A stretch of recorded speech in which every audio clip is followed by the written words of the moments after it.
G'day guys, Aaron here from Shooting Stuff Australia, and we are meant to be live, but it is not showing up live at all on YouTube. It's showing up live here, 12 seconds. Might just take a few seconds to go through. It's on there now. Here we go. G'day guys, Aaron here from Shooting Stuff Australia, and okay. Yep, I think we're live. Don't forget, you got to, guys might be a little bit, I guess if it's our first test, so just bear with us while we're trying to work this out. Yeah. Did do it the other day, but, you know, it's all new. Yep. Hey, one question. Obviously, we're live, dude. Okay. Have you got that playing? I can hear that in the background. I can hear it in the background as well. I've just had to mute YouTube. Yeah, turn off your YouTube, yeah. Anyway, yeah, turn it off.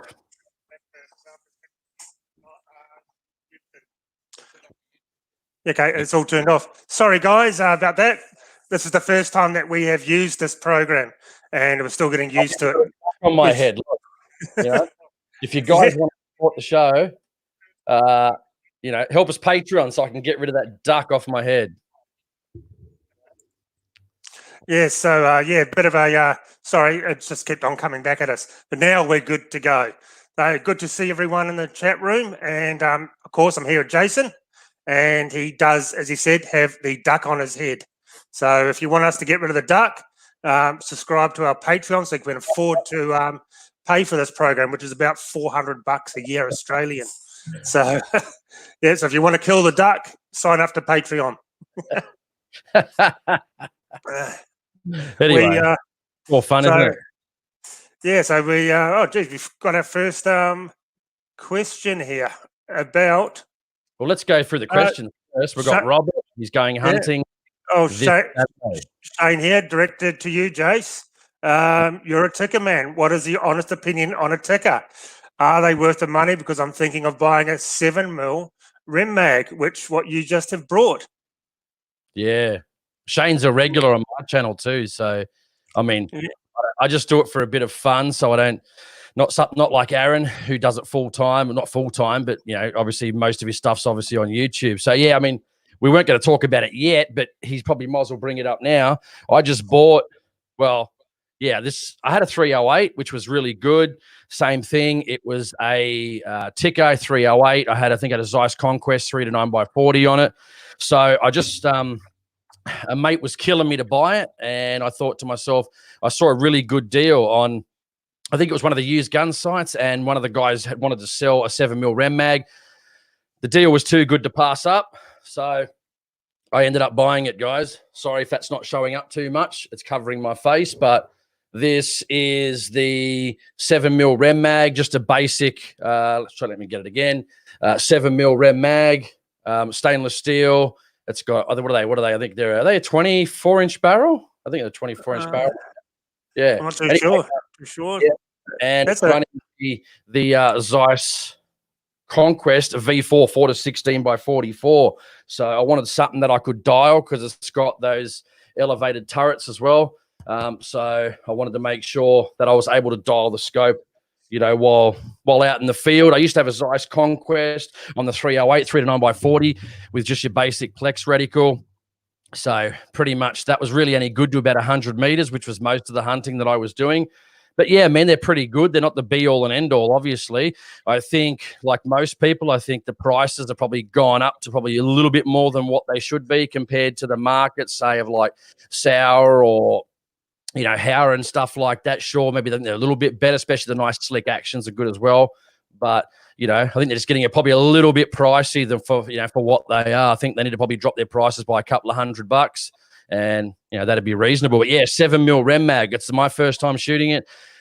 I wish I could get out to the range and do some loads. I'm going to run the 162 grain ELDX. So yeah, hopefully it's going to be a good big banger, and I'm going to be excited to shoot at long range, you know, 200 meters up to probably 700 meters also too, if I just grab it again. I've also got I was thinking about, should I get a rail on it? What should I do?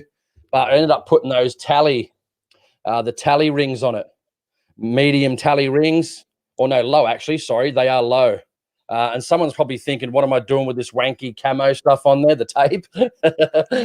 What that was actually for was just so I don't, if I'm out in the bush, I don't just bang it around and stuff like that. But yeah, man, 7mm Rem Mag. I'm looking forward to getting out shooting it. What do you reckon, Aaron? What's the story here? So that's Shane's question. It is. I've shot 7mm Rem Mag once only out of a guy's rifle that I went hunting with, and it was a nice round. Didn't kick too much, and extremely flat shooting round I found as well. I liked it. Ammo's a little bit pricey, I think, for it, but we'll talk about the ammo and pricing of how to choose your sort of ammo for your hunting rifles very soon. So we've got another one. We will get back to. He was good enough to send us the very first message. Robert Murphy, going hunting this Saturday. You beauty. Good stuff. Where are you going hunting? And what are you hunting? Yeah. That's good. We went straight down to the bottom of the questions first. We're clearly not live streamers, but, it's a good start anyway, guys. So yeah, I shoot guns and blow shit up. That's what I do. I'm not a computer person. Okay, I'm just going to go down here, guys. I hope I don't miss your questions. Aussie Pew Pews are saying that...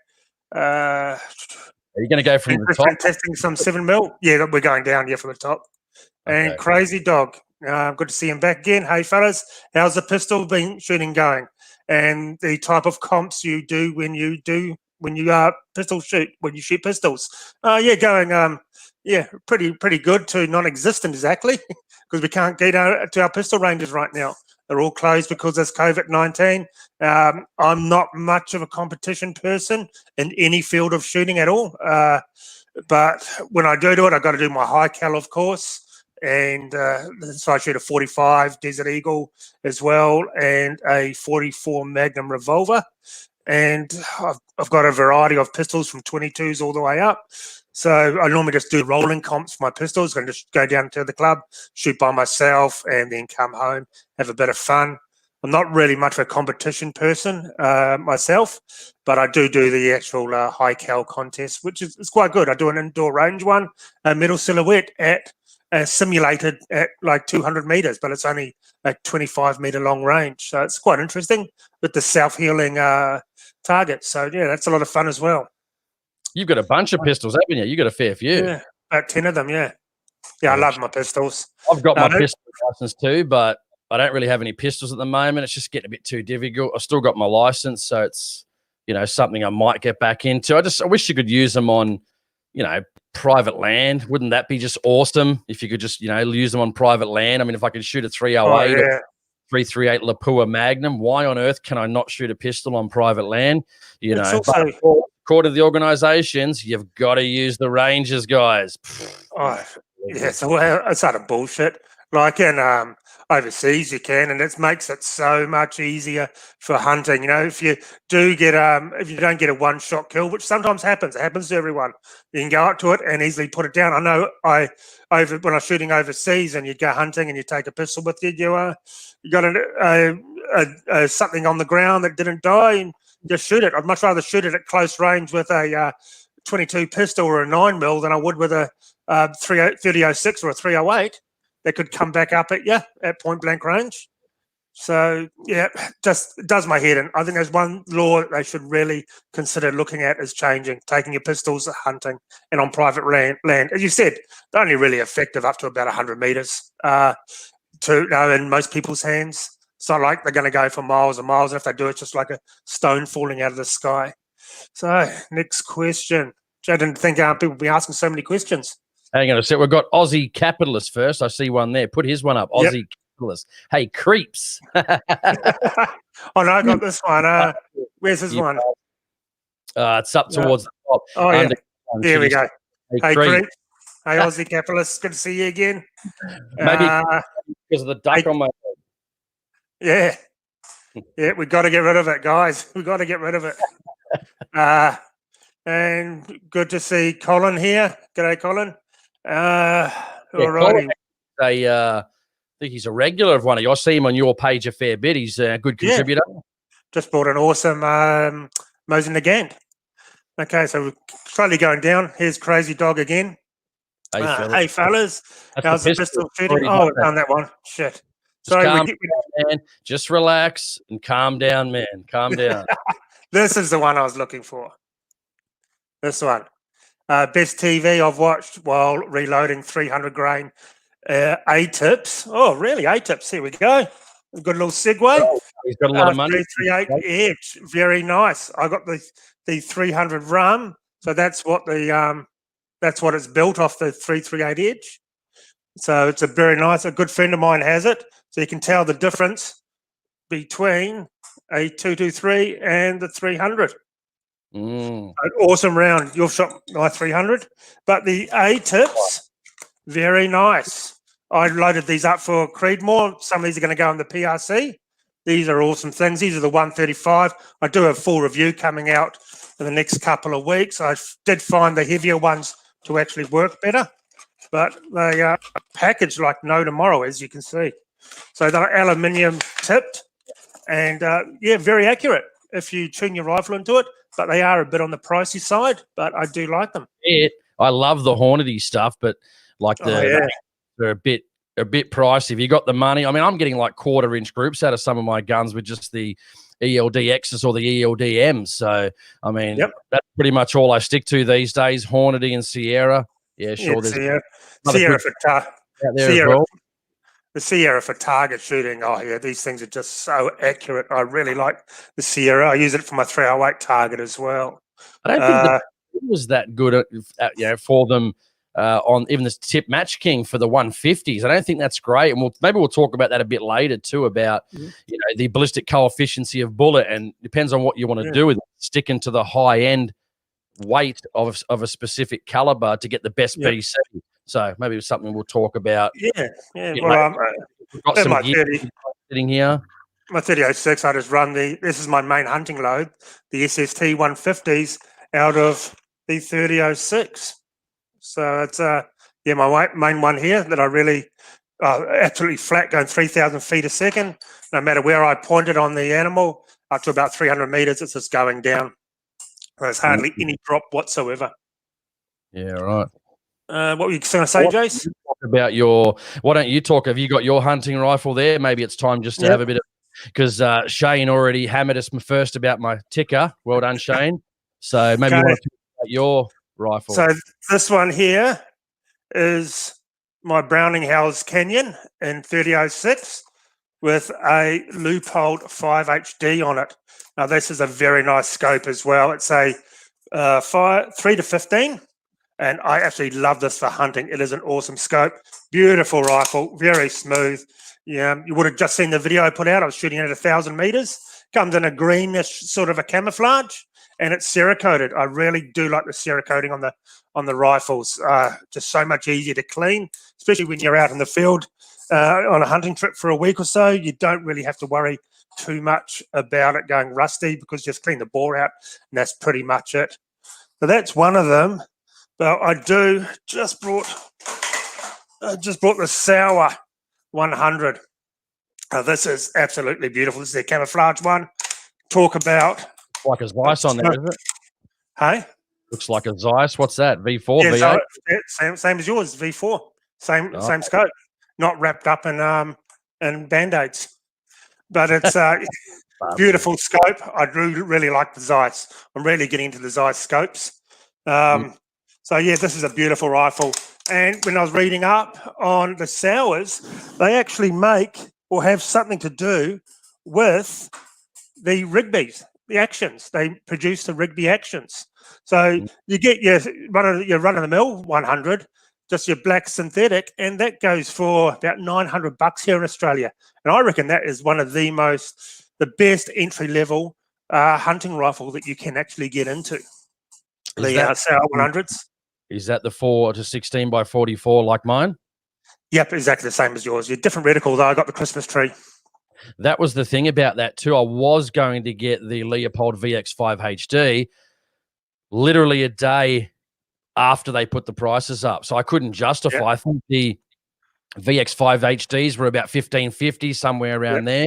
Then they went to about $1,825 with the price increase. Now the Zeiss I got for a lot less than that. I found a special, so it was basically under $1,000. So I really couldn't justify another $850 for the VX5 HD over the Zeiss V4. And those two probably scopes are really good because they're on the lighter end of the spectrum of their magnification. So if you're going to take them out in the field, they're not like this one, which we'll talk about this a bit later. This is the this is a Night Force SHV 4-16 by 44. Very nice. And for a 1 mil, 30 mil tube, it's still quite heavy, guys. It's you could probably use that on a hunting rifle, but it's getting you guys getting pretty heavy. So that's something we'll talk about, a bit later as well. Well, we do have a big scope episode coming up soon on scopes with our long range shooting videos, our series that we're actually doing. We're going through the entire process of basically self-teaching long range from what Jason and me have picked up and learnt by ourselves, and just trying to pass some of our knowledge on to you, or lack of knowledge. Guys, we're probably doing things wrong, the way we're lying down, the way we're pulling triggers, the way probably doing everything wrong. But you know what, it's working for us at the moment. We probably could do and get better, I'd say. Yeah. But it's always worth doing if you've got the money to do a course. There's nothing like a bit of one-on-one tuition with someone that really does know how to do it. So it's always worth a look at. We know Mitch down at 365 Precision. He does some great courses. So, okay, we'll get next question. One question first. Let's just, guys, let us know in the comments, what's your hunting rifle? We'd love to hear about what you guys own, and we'll talk about some of those rifles as well, what you guys own in regards to hunting rifles. Would love to hear, what scopes you're running. Give us a bit of a rundown on your gear in the comments. And we'll discuss your gear as well. But Jackets at Willenberg. Have you guys got confirmation on confirmation on price rise of ammo? Well, basically across the board, it's going to be around 10%. That's what I've heard. So unfortunately, there's nothing we can do. The Australian dollar's absolutely awful right now.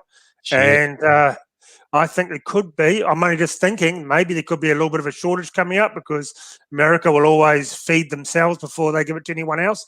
And Australia is pretty much on the bottom of the totem pole when it comes to guns and ammunition. I remember New Zealand used to get ammunition before Australia. Yeah. So I don't know what it's like now. Pretty much everything went up, guys. Scopes. Yeah. If it's any new gear coming into the country, it carries basically that price tag. So there's not really much you can do about it. I think it's going to affect gun shops a little bit, but the dollar's bad. So we're not coming out of this pandemic of this COVID crap at the moment, but it's going to, putting prices up, probably the worst time to put prices up, but, they've got to do, but it could affect, at the end of the day, it could affect their, sales going forward with that extra couple of $100, people losing their jobs. Tough situation, guys. I guess for everybody involved, us, gun shops, people losing their jobs, just bad at the moment. Yeah, so. It is. It's it's a real shame what's happening, and for everyone. And basically, I'm in the building trade, and I got no work. I've hardly done any work for 5 weeks now. It's a bit of a bugger. Hey, scroll up too. You're going down too quick, man. You've got to scroll down. You've missed a couple of Dylan's question. Aussie capitalist Tristan Miller. Yeah, we've done Christian. Okay. Yep. Maybe you're wrong. Hand loads or factory ammo. Well, thanks for asking for that, because that's just about what I was going to say. Well, if you can afford factory, definitely worth it.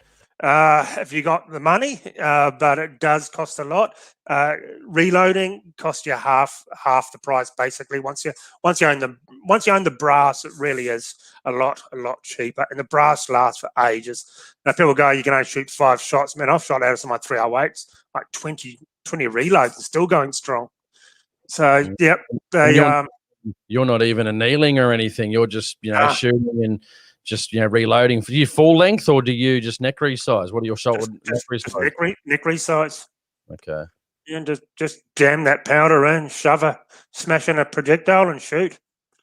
Yeah. That's take it easy reloading, guys. Make sure you don't take care of what you're doing. It's very important. So I just released that video. You can see on how I reload. Probably totally opposite to everyone else, but that's how I do it. But yeah, always check your brass as well. I wash it, dry it, and then check the brass because it's amazing. There could be nothing wrong with it. When it's all dirty, you can't tell. And then as soon as it's cleaned, you can see a split neck. So always clean your brass. I'm big stickler for that. Even if you shoot it once, I always clean my brass. And I use wet tumbler, which is the go. We've got my friend Aussie Pew Pew there too, above Crazy Dog.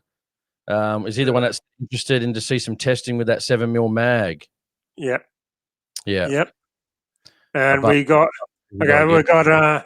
Warlord Gear here, and he makes these bags. These are great, lightweight. You see, I've got a review on them. They're out. They're made here in the Sunshine Coast in Australia. Very good pricing too. So these are really good. Warlord Gear said click on that one, Aaron. The Warlord Gear goes, the duck is an improvement. Come on. Yeah, saw that. It's not that bad, is it? The radio, that's for sure. Yep. Geez, we've got 71 people watching. That's awesome, guys. Jeez, This is awesome. We are going to turn this into a regular thing, so I'll just get down to where I was for. You're missing some, dude. You got not this. He's just making a statement, but Game Trail Films. He was talking about the tally rings on the 7mm mag. Yeah, saw that. Yeah, find them. They're very interesting. Not something I've actually used before. So they're like a one-piece base / whatever you'd like to call it, one-piece base and ring. So I just mounted those on a Hauer in 300 blackout, which I got to edit that review and get it out actually. Okay, next question. This is for you, Jason. No, you missed one. Yeah, you seeing it? Aussie Capitalist under Dylan Cross. You answer that one and I'll find it. Okay, Jason must have got a free B out of Tikka by now, other than just a sticker. Oh, we could go into that all day, but yeah, the amount of money I would say I've made that company would be, talking about it on the podcast and so forth. Yeah, let's just say I think I'm probably owed a pretty penny. That's the nice way I'll say it, put it that way. But anyway, yeah, I mean, they make good rifles. There's no doubt about that. I mean, nice slick action. I know Aaron's not a huge fan, but I mean, I'm shooting 1/4-inch groups out of those rifles, no problem whatsoever. Not all of them. My 308, I was shooting about 3/4 of an inch, but that was my first load, my first powder, my first 168 grain. I think they were Sierra soft points, 165s, mate. 3/4 of an inch group out of a hunting rifle. Nothing wrong with that. Perfect. Start reloading, start shooting. So the only thing I really find about them is I think they're extremely overpriced compared to like the Sours and the Mausers. I compare the quality and the smoothness to them, and they're about $1,000 cheaper. That's the main thing. Like those Sauer rifles that we were shooting at Christmas, they were pretty good actually for the price range. You're not going to go wrong, and the groups are fantastic out of those as well. There's a lot of manufacturers really coming forward at the moment over the last, say, 5 years that are really, giving each other a run for their money and, their share of the market. So it's pretty good actually, eh? Oh, it definitely is. And well, when Sauer make actions or help Rigby out, you've got to take notice, especially when you can pick up the entry level 308 for $900 in Australia. That's pretty damn good. Yeah, right. Okay, Aussie Capitalist. Sorry, I missed you. So I must apologise in advance if I do miss a topic. It's someone's comment. He doesn't know how to scroll, guys. So yeah, and I'm half blind. Only one eye works. I needed to take control of this, but it's his channel, so he wouldn't give me the password. So yeah, if he took control of it, it'd be it would be a nightmare. It'll be one big advert for Tikka. Don't worry. We've got another rifle here we're going to talk about a little bit later. And I'm really liking this rifle. Shane, what it is. Shane is watching. Oh, and I will tell the story behind that one as well. Okay, Aussie Capitalist. I can't stomach spending $3,000 to $5,000 on a scope. I can 100% agree with you there. It is a definite big hit for a scope, especially for a hunting rifle. It's not like most hunting's done within 300 meters. You don't really need to spend monster money on it, to be honest with you. That I paid about $1,400 when they came out for that Leupold 5 HD. and that was that's big bucks. Target rifle's a bit different because you are punching out a long distance, and you do need very good clarity out longer distance because you can't hit what you can't see. So this is just on my 22. This is the Australian-owned Zerotech. Okay, it's a bit of an overkill for a 22, but it's a second focal plane. But I've used this on my 308, just testing it out. And at 1,000 meters, I was hitting the gong at 1,000 meters with this scope, and this comes in at $900.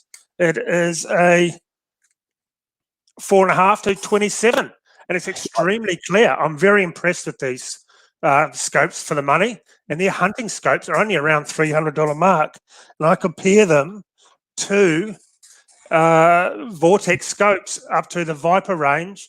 They are basically the same quality and even a bit better quality and very clear glass. I actually found it easier seeing through that glass at longer distance than I did them on the Diamondback here on my 308 Hainel Jaeger. I find the Zerotech a lot clearer. Hey, What powers on that Zerotech did you say? 4.5 to 27. Yeah, and it's $900. You can use it for target shooting. 5,000 for a 22, but hey, you as you know, guys, Aaron doesn't do things in small measures. So yeah. I've got. I think above the, like if you say this Night Force, this was about $1,700, right? I think once you get it really, above that $1,500 mark, some people will probably disagree with what I'm about to say. Maybe, it's that 1 to 3%. It's not much. I mean, this is good quality, and if you can tell the difference in your eyes compared to, I've looked through Schmidt and Bender's, I've looked through, Vortex razors. I've got the Delta Striker here. They're about $2,500 now. I wouldn't go more than that. I just don't think you need to. And there's a guy actually on YouTube. I'll see if we can maybe put a link after the video goes live on the page. He's just a New Zealand guy. He's only a young fella, and he's using like $400 or $500 scopes to slam deer out to like 800 meters with like BDC reticles. And, so you don't really need to spend that sort of money. I think the glass only gets so much better after a certain price, but this is what makes the difference right here. The turrets. Yeah. And making sure they come back to zero. If they don't come back to zero, the thing, you might as well just, it doesn't matter whether it's worth $4,000. You might as well just go, hey, all right, this one doesn't track, in the bin. Yeah, exactly. Warranty. And I like good, solid clicks, audible clicks, something you really feel. This is why I've got no money left, guys. This is not even on a bloody rifle at the moment because I don't even have one to put it on. So. Yes. So, I agree. When it comes to hunting rifles, go look at the Zerotech video that I just released, and that we talk about the whole range. And they start from, don't hold me to it, guys, but I want to remember about $300, working their way up. So you get a very good scope for that price. And as we all, let me say one thing too, which I think is really important. I've got on my 22, it's just like a cheap Hawk scope. It's like $180, right? Even my mate looked at it the other day and he goes, man, that's really clear. But what I use that for, obviously you can't dial the scopes because they're both elevation and windage are both capped. But what if you buy the mil dot version or the mil dot with half increment hashes, with some of these big calibers, guys, you can get those rifles out probably to maybe 700-800 meters, just depending on what caliber you're using, like 7 mag for an example. Not sure about the 6.5 Creedmoors, 260s and stuff like that. But I mean, if you just do the trajectory validation and you have the card on the side of your stock, just tape it on there, whatever you want to do, mate. If you've got a good rangefinder, which again we'll talk about a bit later, rangefinder, right? You can just go, 650 meters. Oh, you've already got it on the side of your stock, 650, mate. 8 mils, whatever it is, 7 mils. Dial and go. Or if you haven't got a scope that dials, you just use the mil dots on the scope, man. You don't have to dial. If the tracking is not going to be good, or a cheap scope, you're not going to get good tracking. You just use the mil dots on the scope. And I think, shit, man, I've seen guys, man, using really cheap scopes getting really good results. So, you just don't dial, but you are maxed out at the reticle, obviously. So if it's 5 mils, it's what you're going to get at 5 mils. I know the 260 was 11.2 with 143 grain ELDX at 1,025 meters. So you'd probably get about 650, maybe 700 if you're lucky, maybe not even that far. I know it's 5 mils, I think 5.2 mils at 650 meters. So you're not far off. So you can get 650 out of a 6.5. Nothing wrong with that, man. Shooting game or deer or rabbits or goats or whatever you want. Anyway. Exactly. So, okay, new one here. David Hubner. Hi, guys. I'm looking at getting into a bit of long-range shooting and have brought an Oryx chassis, the Hauer 1500, 6.5 Creedmoor with a zero tech trace. Very nice rig, the whole lot. And your thoughts on this package? Very good. Well, I just reviewed a Hauer 1500, but it was chambered in 300 blackout. Great, in an Oryx stock. Great stock. Felt nice. They're made by MDT. The rifle was nice. Okay, it's not the smoothest action, but it's good. As I said, it will get the job done. But my biggest downfall was the caliber. I just don't think 300 blackout's worth it at all. I was not happy with the caliber. It just wasn't accurate at all. I much past 100 meters, forget about it. So, but the gun, yeah, in 6.5 Creedmoor, it'll be pretty awesome. Very flat shooting round, and which is, I reckon, I'm really getting into the flat shooting rounds. I know this probably. I know the or whatever it is, the 300 isn't flat shooting. It's like lobbing a chunk of artillery into the target. But yeah, definitely flat shooting, man. You got a good rig there, dude. Very impressed. You like it. And so you hand loads to what, like one. Aaron likes 47, but I reckon, mate, you get some 140 grain ELD matches from Hornady, mate. You'll be able to get with some 2209 powder from ADI. Depends. I know Aaron likes Allion or Alliant powders or whatever it is. Yep.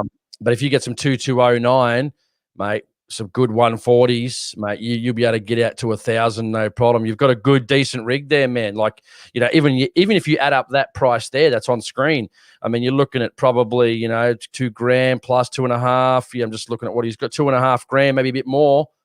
And then you get your dies and your rounds and your brass and stuff. So you're up for $3,000. That's a pretty sort of average package for most people, as in to get into it as a starting point. So, mate, congrats. That's gonna sing well. If you really want to up the game too, you want some extra speed, run the 130 grain Hornady ELD matches. But I reckon 140 is where it at. Aaron likes the 147. But well, I shoot these here, the 147s. Okay, these are the match. These are pretty pricey.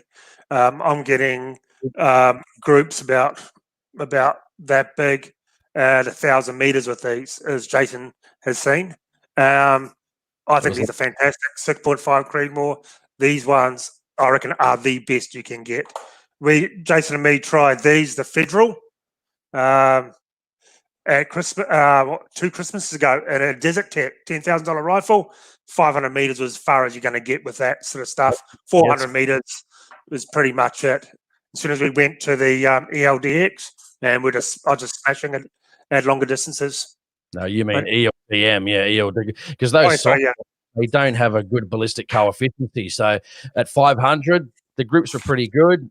Once we took it out further than that, it just went to shit, man. It just, it's not meant to be shot that far. It's a hunting round, So, and a lot of people now, what people don't realize, again, if you look on YouTube, just type in ELD match bullets for hunting. A lot of guys are now using them for hunting to get good results. I mean, I just did an interview with Rogie Productions, Thane Young from New Zealand, who has a hunting show. And he goes hunting, shoots deer long range in the Ruahine Ranges. But he's using which is the same as me, actually, in the rifle that I've got here, but 208 grain ELD matches. And, boom, straight down. Sometimes they run, but, at 700 meters, sometimes the shot's not exactly perfect on, none of us are perfect. So, it's 140 grain, man, I reckon, out of that rifle. And let us know how it goes, because I reckon that'll be singing that one, man. You'll be slaying anything, man. Yeah, such a flat shooting round. It's going to be really good for hunting. Well, these are the 147s are going in the 6.5 PRC I'm building. And the BC on this is 697, the 147s. Go the 147s, trust me. No, don't listen to him, guys. 140, even though they're good. I just think he's got a PRC, don't forget, right? So that's running 250, maybe 300 feet a second faster, 200 to 300 feet a second faster than 260 and a 6.5 Creedmoor. So I reckon 130 or 140. I'd go 140. If I wasn't running the 143 grain ELDX out of mine, I'd be running the 140 grain ELDM. And eventually when I burn a barrel out, because I don't really want to have to do low development, I'm going to run the 140s when I rebarrel it, man, the 260. So don't listen to him. Bad advice. 140. 147. I'm getting really good groups at 1,000 meters and basically bullet on bullet at 500 meters. Can't go past it. That's what you want. End of story. Let's go. Next question. Okay. 3DC. American dude. I've got four overseas. It's it's too much of a hassle here. Things are a bit of a hassle here for everything in the gun industry. It's also getting harder to take your guns overseas and ammunition now from the Australian end, from what I'm hearing. I've never done it. I've never taken my guns out of the country. Aussie Pew Pew. Can't even take them over the border. Everything's banned down in New South Wales. What's your take on the Canadian gun situation? Sucks to be them at the moment. I feel their pain. Well, they're about to go through pretty much what we went through and what New Zealand has. It's not good at all. The guy actually killed most of the victims in a fire, arson. And then I think he used a handgun. That's my understanding. That's what I read. Yeah, they're not telling you what guns that he used. That's the whole thing. So they're not telling you if it was an AR-15, boy, they'd be telling you it was an AR-15. Kept it quiet. Why are they keeping it quiet? Because I don't think he used an AR-15. This was just an excuse to ban guns. And what do you expect from Justin Trudeau? But what we are seeing over there is Andrew Scheer. He's the leader of the National Party, right? And they're totally against it. They're going to fight these bans. Whether that'll make a difference, I don't know. Don't forget, Trudeau doesn't have a big majority in the House. Like it's almost a hung parliament over there. So, it's good to see not having bipartisan agreement from both parties to fuck you over. So it's good to see they're actually standing up and fighting and saying this is not the time for gun laws. This is not the time to ram these things through. Like 1,500 guns. I mean, I saw a guy yesterday on Facebook putting all the quotes up and stuff of what guns are being banned, and a lot of guns are getting mixed up that shouldn't even be banned. So anyway, we all know Trudeau's a little bitch. So what do we expect? And I lived in Canada for 2 years, man. And back in 2003, I lived in Toronto, Canada for just on 2 years, and wonderful country. Did a working holiday, brilliant people, great people. I can't speak ill of Canada. Beautiful place. Yeah, I've never been. I've had some friends from Canada when I was at high school, and they absolutely love the place, of course. And the photos I saw was beautiful, lovely country, and they're really nice people, apart from Trudeau. Yeah. Okay, Warlord. Blackface.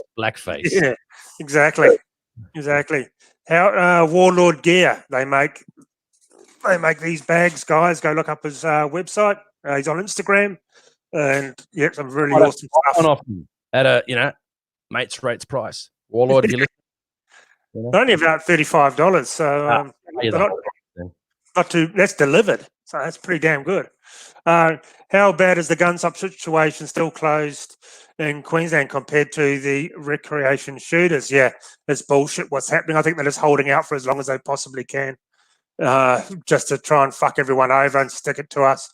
I'm sure that Palaszczuk has got not happy right now, but her main anti-gun politician, Jackie Trad, is now up on corruption or being investigated for corruption, and she's had to stand down. So not too many other Labor ones up here are really making too much noise about the anti-gun. It was all Jackie Trad complaining about everything, and now she's gone. I reckon she's just going to keep it in for as long as she possibly can.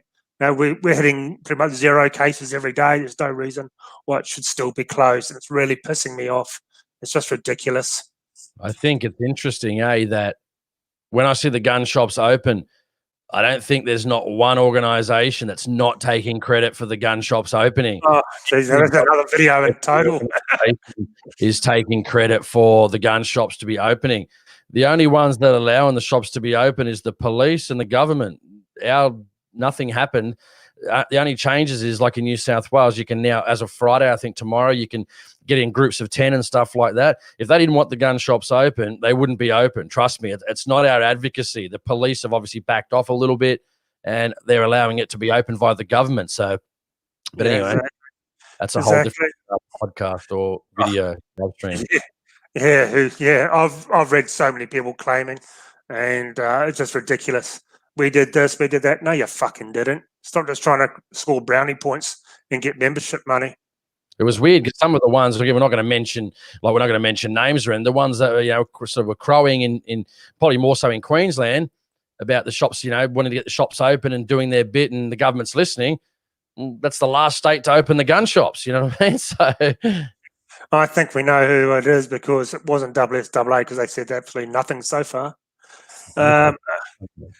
Okay, so Mr. Bike Hunter, Tikka, good value for money rifles, but doesn't annoy me a bit when I have to take the mag out to the top of the magazine, unlike the Seiko. Jason, this is your one, Tikka. Yeah. So, the quickest version of this is anything over, in my opinion, 7mm Rem Mag 162 grain ELDX.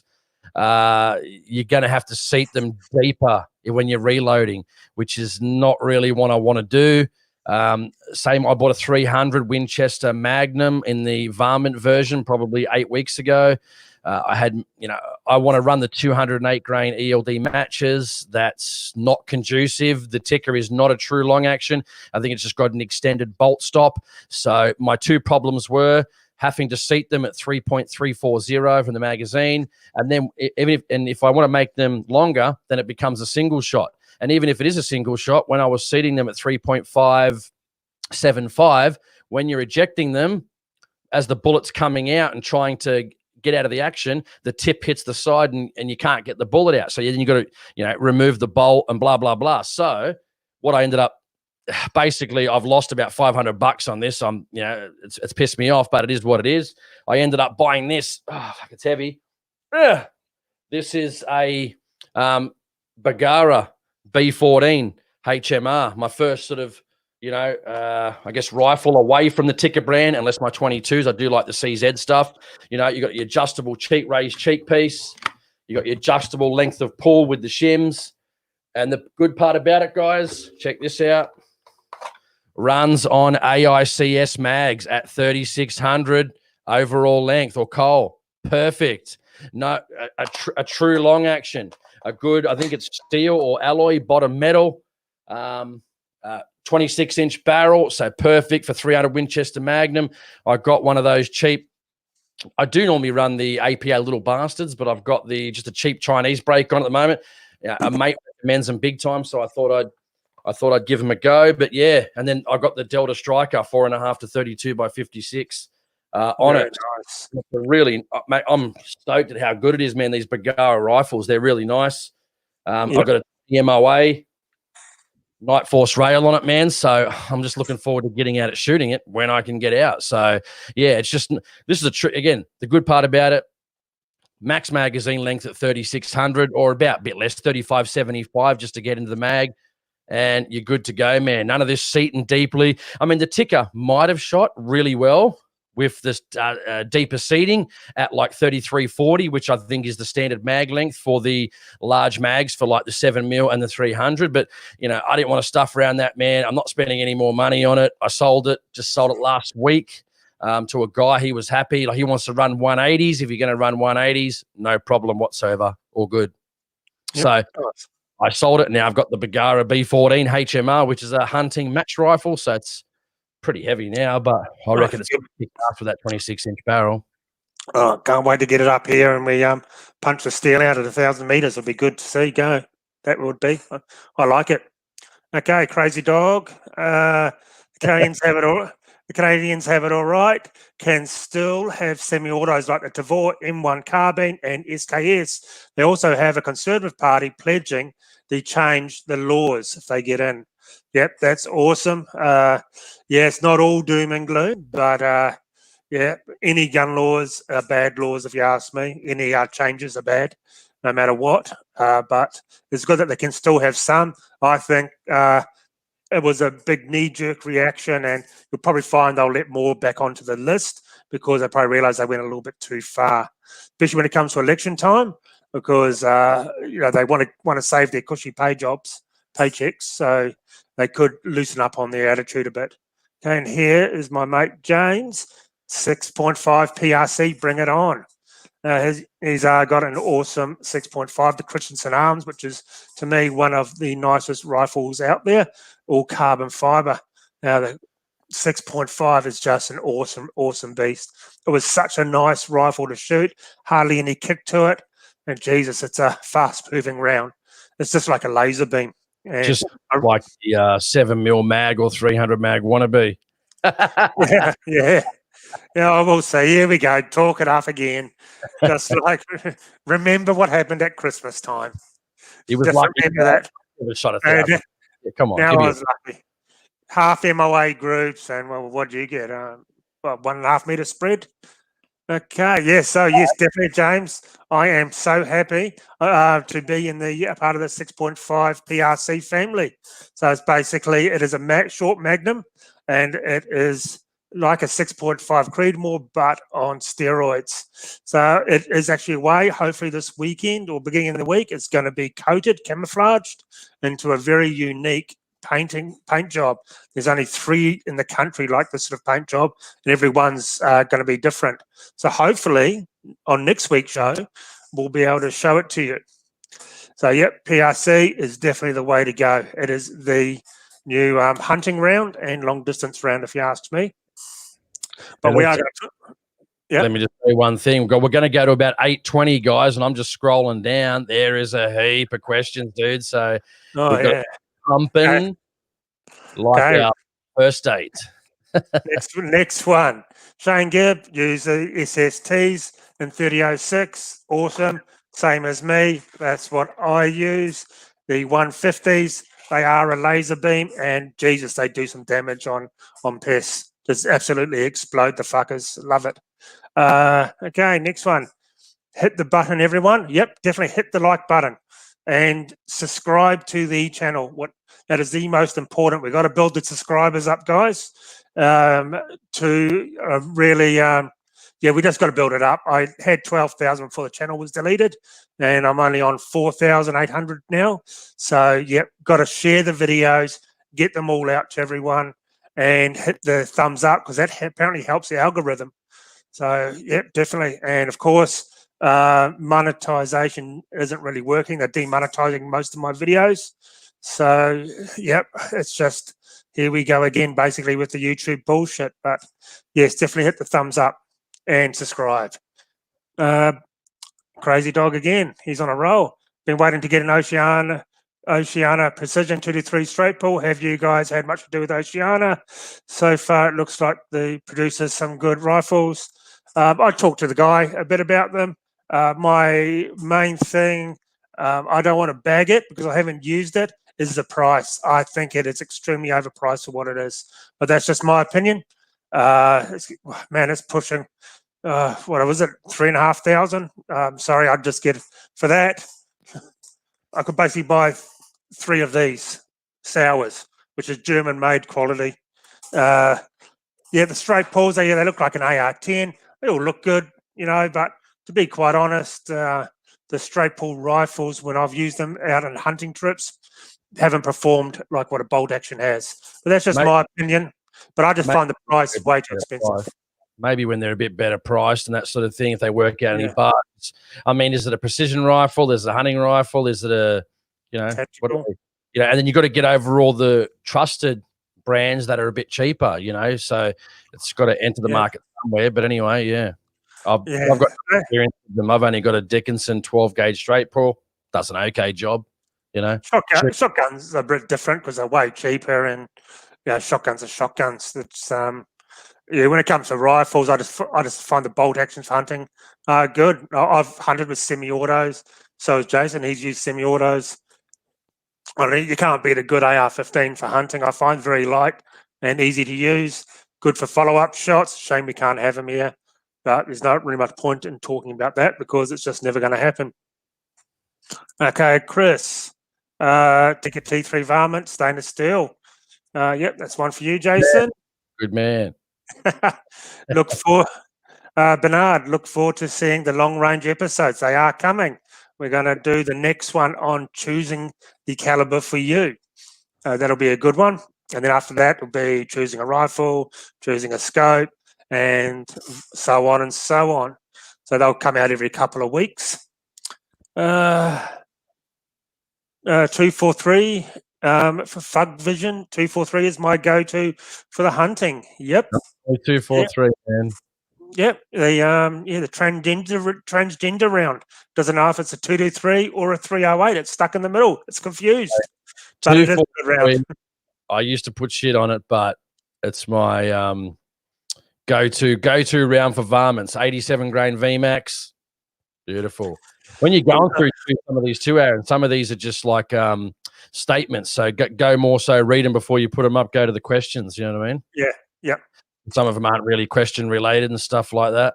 Yeah, it's true. And I do apologize if I do miss your questions, guys. Yeah, they're coming in quite fast.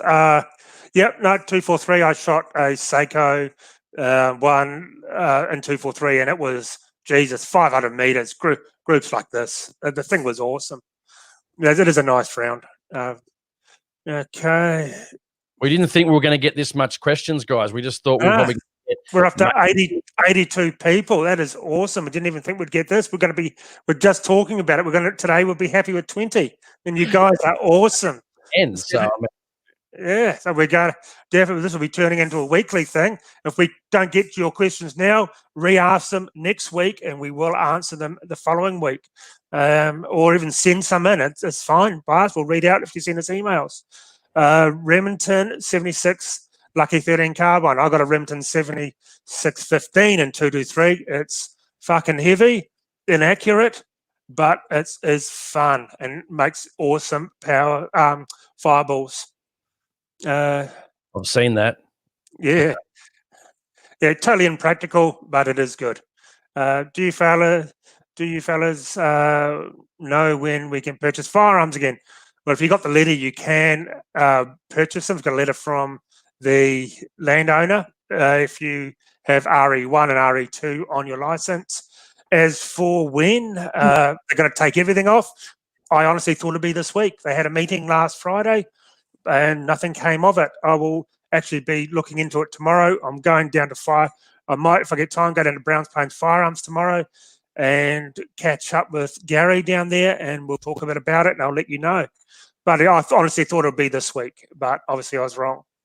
Go down to Lou Petrevsky or... Okay, yep, he's the next one after this. Ruger American, cracking again. Ruger American Hunter Magpul 6.5. Love the Magpul stocks. I really, really do. I just love Magpul gear. I just think it's good. And they are so pro-gun in the US.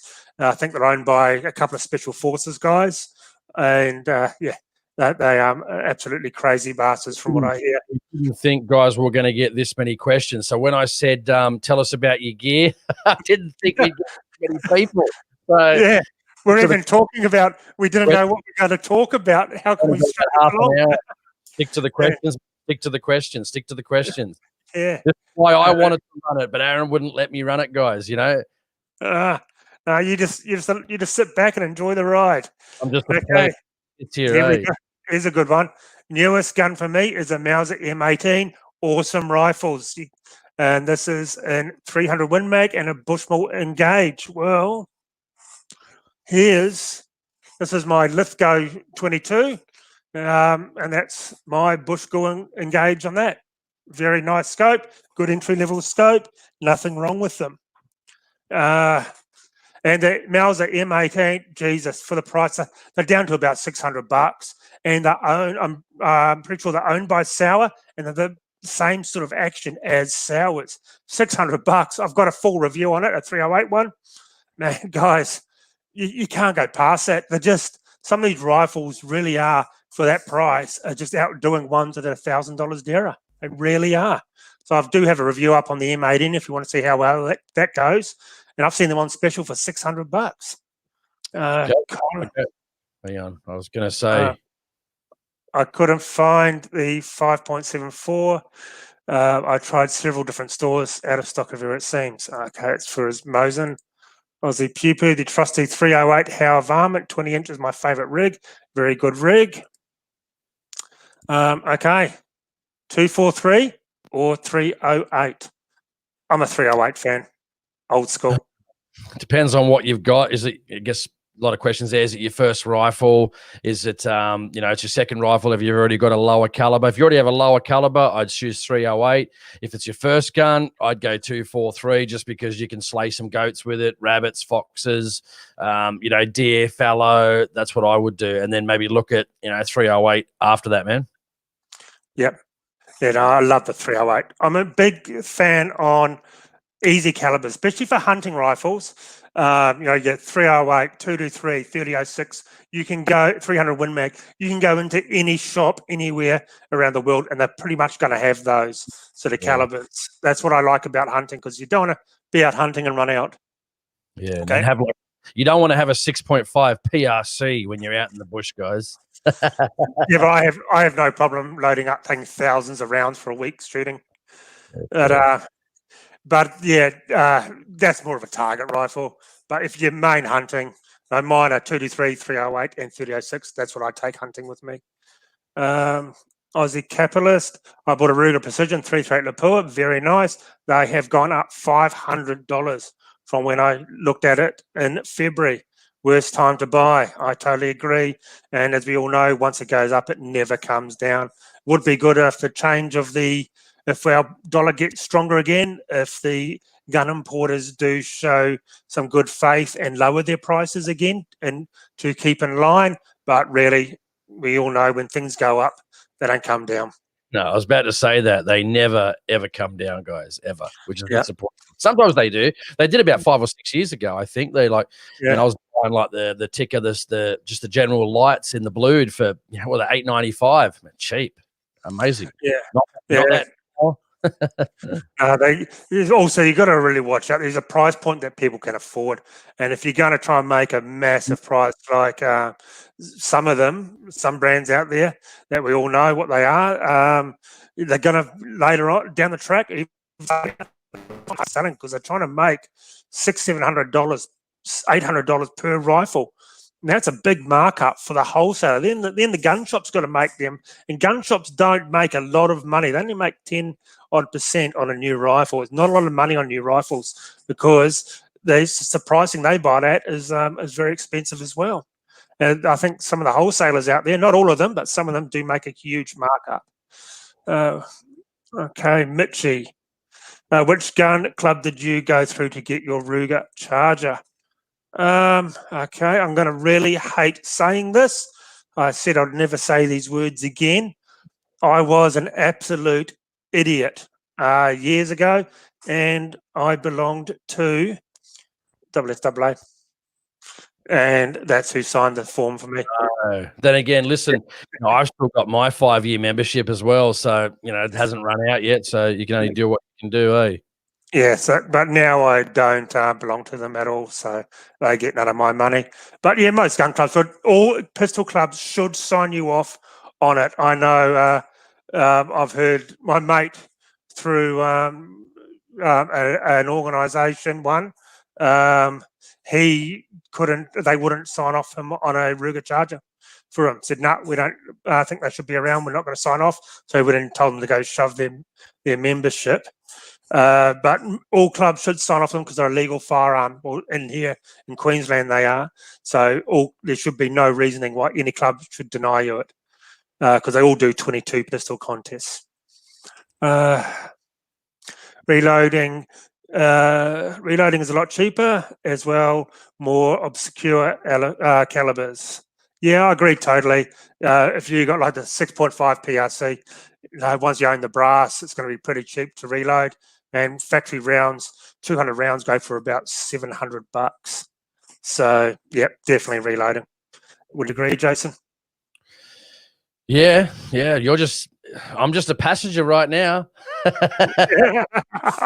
sure you're reading them. Make sure you're reading them before you put them up. Like when I'm talking, just read them and then go through them, because we've got so many guys. Like I said, we just weren't into this at all. So you got to read them before you put them up, man. You might have to skip a couple of the statement ones. So Can't skip that one as a statement one. Yeah, good rig there. Bushnell Forge, good. Yeah. Is it true Zero Tech is rebadged Bushnell? Not that I know of, and I did talk to the importer a couple of days ago, and he never mentioned that, and I have not heard that, and I have I've known the importers for quite some time, and they are all designed here in Australia, tested here in Australia, made over in Asia, with glass that is sourced from Schott, which is a German glass company that basically supplies glass to pretty much all scope companies. So there's no such thing as Chinese glass. If people try and tell you that, they're full of shit. China doesn't make glass as a commodity, and it's sourced from about 5 places around the world, from my understanding.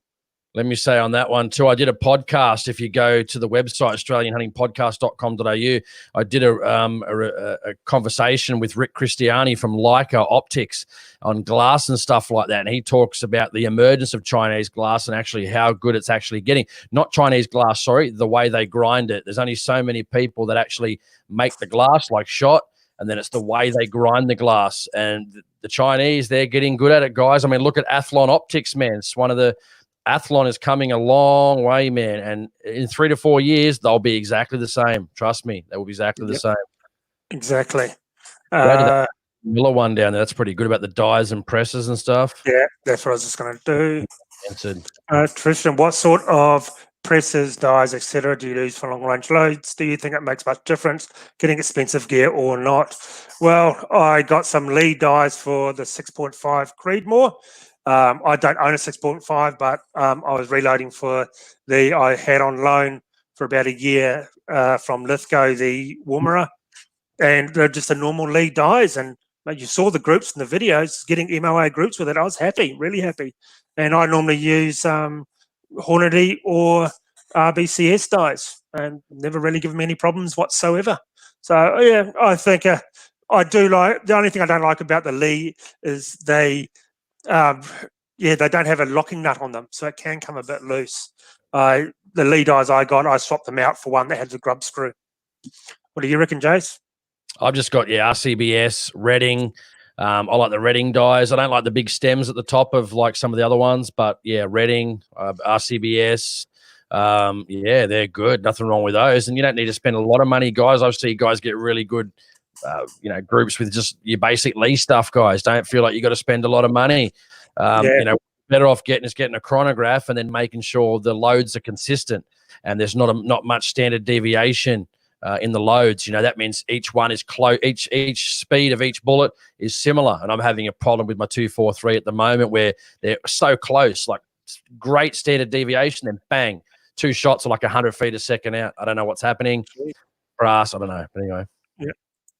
Okay, what are your thoughts on LA 105, 308 Win, and Zero Tech Advanced for a beginner for long range, mate? You got yourself one fucking awesome rifle there. I swear by those Woomeras. They are unbelievable guns. They really are. As I just said, I've had one on loan for a year from Lithgow, and just amazing. Purely and utterly amazing rifle. All Australian made. I'm very, very impressed with those rifles. So you got yourself a good rifle. What I had was 6.5 Creedmoor. Nothing wrong with 308 at all. My actual target, one of my target rifles is a 308 in the Ruger Precision, and my best groups was 100 mils at 1,000 meters. Once in a lifetime chance. Probably never get it again, but at least I can say I got it, and there was a witness here on the day, and they could verify it. And of course, the Trace, the Zero Tech, I think that's the top of the line one. That is an awesome scope. 27 times, can't go wrong. As I said, I had that second focal plane one here out to 1,000 meters, and I could see crystal clear. So very good rig. You've done well. I wonder why their tracking system they use on the turrets. I just like to see long term how it goes. You know, I mean, if anyone has any troubles or they're not having any troubles, be good to just look at the future. Yeah. Yeah, exactly. Budget scope for a sour rifle. Well, Nico Sterling makes some good stuff for entry level, and Zero Tech are pretty much the two I'd go for. How about you, Jace? I'd probably just go, you know, there's plenty. Bushnell make some good ones. I mean, if you get like a 3 to 9 by 40, it's probably the most made scope, you know, magnification out there, you know, and you can get them like 35. I don't know if they still make the 3500s or whatever, but mate, they were like $300-400. I mean, $400, that's, and geez, man, they're good quality, you know, like if they make a lot of them at a good, reasonable price, nothing wrong with those whatsoever. Yeah. Yep. Vortex used to be the go-to for all this sort of stuff, but for the entry level, but now their prices are going up and other people are sort of taking over that sort of market. But once again, hunting rifle, you don't have to spend an absolute fortune for a hunting scope, that's for sure. And sour rifle, man, I truly don't think you can pretty much go past it for a hunting rig. Okay. Probably go down the answer. Greg, go to that one, Rod. Go to Rod, because that's one we were talking about yesterday. Rod Knocker, love his name. Good question. I'll take this one because I literally just yesterday, last Friday, if people don't know, check out a previous video. The New South Wales Police Minister was shooting a Cat-R prohibited firearm, and I'm just looking at my emails now. I was trying to get in contact with him for 6 weeks, nothing back, calls, emails, just nothing. Anyway, finally on last Friday, his chief of staff, that's his right-hand man, got back to me and said, yeah, he was going to have an answer for me in a few days, but unfortunately that didn't happen either, which was disappointing. He asked me how, was there, when did I need an answer by? And I said, no rush. And he said he'd have something for me back in a couple of days. So I just did email him again today, this afternoon. I said, mate, just wanted to get a follow-up on what we asked last week. But some of the questions I asked him was, who is investigating the crime? Is the minister exempt from the act, etc.? Has he been stood down? Who's investigating? Is there one rule for others and not for him? So I'll let you know when I get an email back. But yeah, it's interesting how they find those two footballers, Josh Adokar and Latrell Mitchell, not find them, charge them within 48 hours. That's just a basic Category A shotgun. And then guess what? All of a sudden, 6 weeks, 7 weeks, and nothing's happened to him. So yeah, we'll keep you updated on that one, man. Definitely. Sure. I just got informed by a mate I got something wrong. The Mausers are not. They are not $600. I got that totally wrong, but I will look up and tell you in a minute how much they are. I'll take. Is that the Tikka one? Yep. Take it away. So what do you say? I got myself a Tikka before I heard about the Lithgow, kicking myself for not getting a Lithgow, but getting my Tikka re-barreled and re-chambered to 223 AI. Have you used the Wildcat cartridge? Worth it, mate? I've never used one. No, I just stick to the general calibers. I mean, I did go 260 in the 6.5. So, but again, because I reload the most of these, 6.5 cartridges, Creedmoor, the 6.5 by 55 Swedish Mouse, they all use 6.5 bullets, same as 260. So the only thing that's going to cost you a bit more is going to be the brass. So just something to think about there, guys. Too. Never used. I mean, I had a 223. That was a good caliber, no problem. If I didn't have the 243, I don't know, I'd be probably tossing up between maybe 204 or 22,250. Probably leaning more towards 22,250. But mate, the 243 just hits hard. But the pricing, I think, is better on, and the cheapness of bullets is better in the 22 cal. So yeah, especially on like things like 22,250. You can buy a box of 500 Hornady VMAXs. What are they? $300 or something for 500 or something, or 250, 260.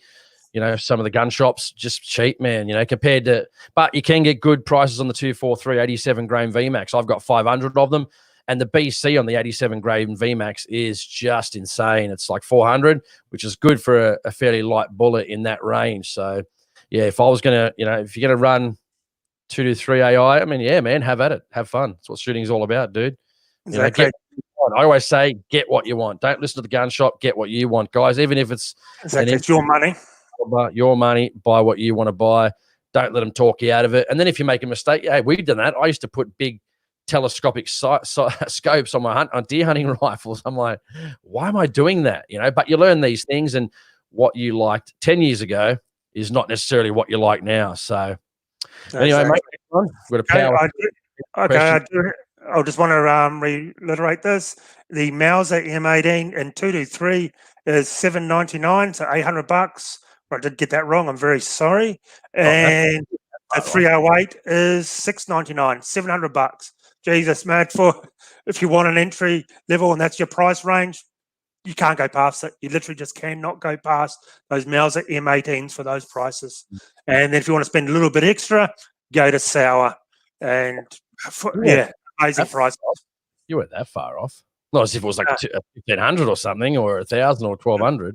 They do go up. That's the M18. That's the entry level. They go up and up because they are very good rifles. The Mausers, as we all know. Guitars is a good one. Yep. Next one down.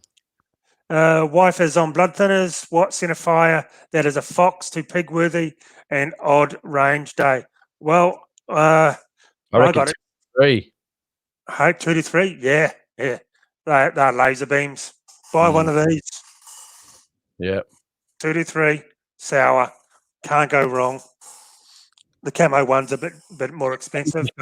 If you can shoot goats with them, I'd probably run 50s, 50 grain VMAX if you're going to reload. If not, those two. I'm running these. These are 60 grainers. Out of that, they just destroy stuff. They're awesome. That's one of my favorite rounds. Unfortunately, these are going to be coming off the market soon. They're running out in Australia, so I'm going to have to find a new round for the 223. Tell us in the comments what you actually run on 223. I'm a big Sauer fan. Hornady fan. I've tried the Fiocchi. The Fiocchi make good stuff as well. Get into that Matt Rumsey. That's an interesting one. I don't know much about ex-military rifles, but yep, I'm finding it hard to obtain elite infield. Number 4, Mark 1. Any advice on gun dealers in Queensland, Brisbane that does a decent job? Okay, I've restored one. I wish I'd made a video on it, but I fully restored an infield, and it was one of those. And I find you go down to Browns Plains Firearms. Brad, who works there, is a guru, absolute guru on the infields. He'll be able to put you in the right direction. So definitely give them a call, because Brad, who works at Browns Plains, and he showed me everything, how to work on it, how to fix it up, how to take the stock apart carefully, because the timber is pretty fragile. Definitely give Browns Plains Firearms a call and talk to Brad. Go in and see Brad, and he is just an open book of knowledge when it comes to ex-military rifles. I don't know much about them myself. Go to Mick 2. That's a good one. I can answer that because I'm in a rental property. So Mick 2. Yeah. Okay, take it away, Jace. Yeah, so he goes, how do I go about firearm storage if he lives in a rental in Queensland? Can he install a safe? Listen, my thing is, I've been in mine for 5 years, probably going to buy next year, so I'm not going to have to worry about it. Mate, I've done it for 5 years. Just do it, mate. Don't tell them, and cover it up. Put it in a garage. It's secure. Cover it up with a blanket or something like that. Put some stuff in front of it, mate. They'll never know it's there. Been doing it myself for 5 years.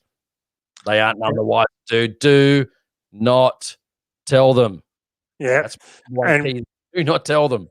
And when you come to leave, just pull the dyno bolts out, grind them off, and just get a bit of cement, concrete, just bag cement, put over the top.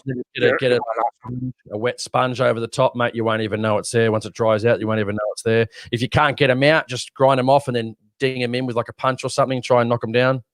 Yep. Here's a good one I've actually had a bit of experience with. And what is your opinion on the Burris Eliminator versus Sig Sauer BDX? I like the Sig Sauer BDX. You had seen it. That's what I used to have. I borrowed one, and it was on that Sauer 223 there. Awesome. Just boom, point the rangefinder at it, and once you've set all your information up in the tablet, and it just boom, there you hold, nails it every time. I really like it. I've only tried the Eliminator once out at a range. It was all right, but really nothing compared. Is that big Yeah, if it's the one I'm thinking of, yeah, no, I'd go a Sig Sauer. No question about it, man. No question about it. We did the review, or we handling one, the rangefinder and stuff, and mate, awesome. Can't. And that rangefinder I've found is one of the best rangefinders. This is my Bushnell Elite. I've had this for years, as you can tell. And this is meant to go 1,600 meters. Not really, but the Sig Sauer that came with the BDX, okay, they got different ranges of BDX scopes, but the one we had was the top of the line. It had the 2,400 Sig Sauer, and Jesus, that thing out to, I think it was 1,700 meters, just standing there, boom, could meter out that far to over a mile. Handheld, normally you got to put them on a bipod to get it that steady. And it is half the size of this Bushnell and 10 times as good. They do go for a bit. They're over $1,000 odd bucks, but they are nice, very nice setup. They're BDX, so I'd definitely go one of those. If you look at the Sauer 2-3 video, you'll see it in that working. Anyway, we go a bit longer. I've sorted that thing out, so we can go longer now, man. Sweet. Okay. We'll go down to. Mick, this is another point. If you only got rifles, get your safe. 150 kg, you don't need to bolt it down. Personally, I just like to bolt it down. 150 kgs, a few blokes can pick it up and take it for safety, but that is a good point. Just don't. I've heard of people getting their guns taken off them because they've just loaded the safe up with lifting weights, and that wasn't good enough. They didn't like that. So, yeah, that's true. I've got a bank vault safe that's 3.5 tons, and that was only like $2,000. If you live in your own house, no, that's what I'm starting to think about insurance. But people aren't going to get into my big bank vault safe. You've seen it, Jace. So, all people worry about all this extra insurance, and you ain't getting in that safe. No way. You can't even cut it with an oxy. If you're going to ever have to move, your life's going to be a nightmare. I'm selling it with the house. And I'll just buy another one. Yeah, I think I'll sell that with the house. But it's unbelievable, eh? Yeah. That one down there, the snake, that's a good one. Oh, no, go Frank first. Frank Peter. That's a good one. Frank Peter. Any modern muzzleloader hunters here? Are they worth using for hunting deer? Yeah, they're definitely worth using for hunting deer. I've never used a muzzleloader or black powder. The only black powder I've used is in a shotgun. I know a guy that uses the sharps. He uses the sharps, I think, if that's correct, man. He loves it. Oh, man, he shot some deer with that. That was the guy. That was Dan Field, the guy that runs Hunt Fest down in Narooma. He uses the sharp. So, yeah, he's had some he loves it. He swears by it. So, yeah, something to check out, man. Something to check out. Yeah. I've never used one. Probably not my thing. But, hey, if it's your thing, have at it, dude. Get out there and have fun and shoot some deer. Yeah, I'd like to give it a go, eh? Yeah, I think it'd be a lot of fun.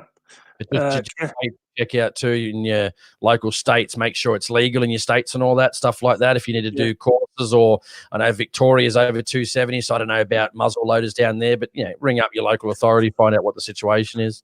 Well, deer in Queensland are just pests, so you can just nail them with anything, pretty much. My understanding. Okay, Jake the Snake. I wish the 7mm08 was as popular as a 6.5 Creedmoor. I used to have a 7mm08. I sold it for the 308 only for the fact that years ago it was just a bit hard to get components and stuff, especially if you go to the shop and you run out. But really good caliber, very popular in New Zealand, popular for whitetail in the US. Good if you're getting into the sport too, minimal recoil.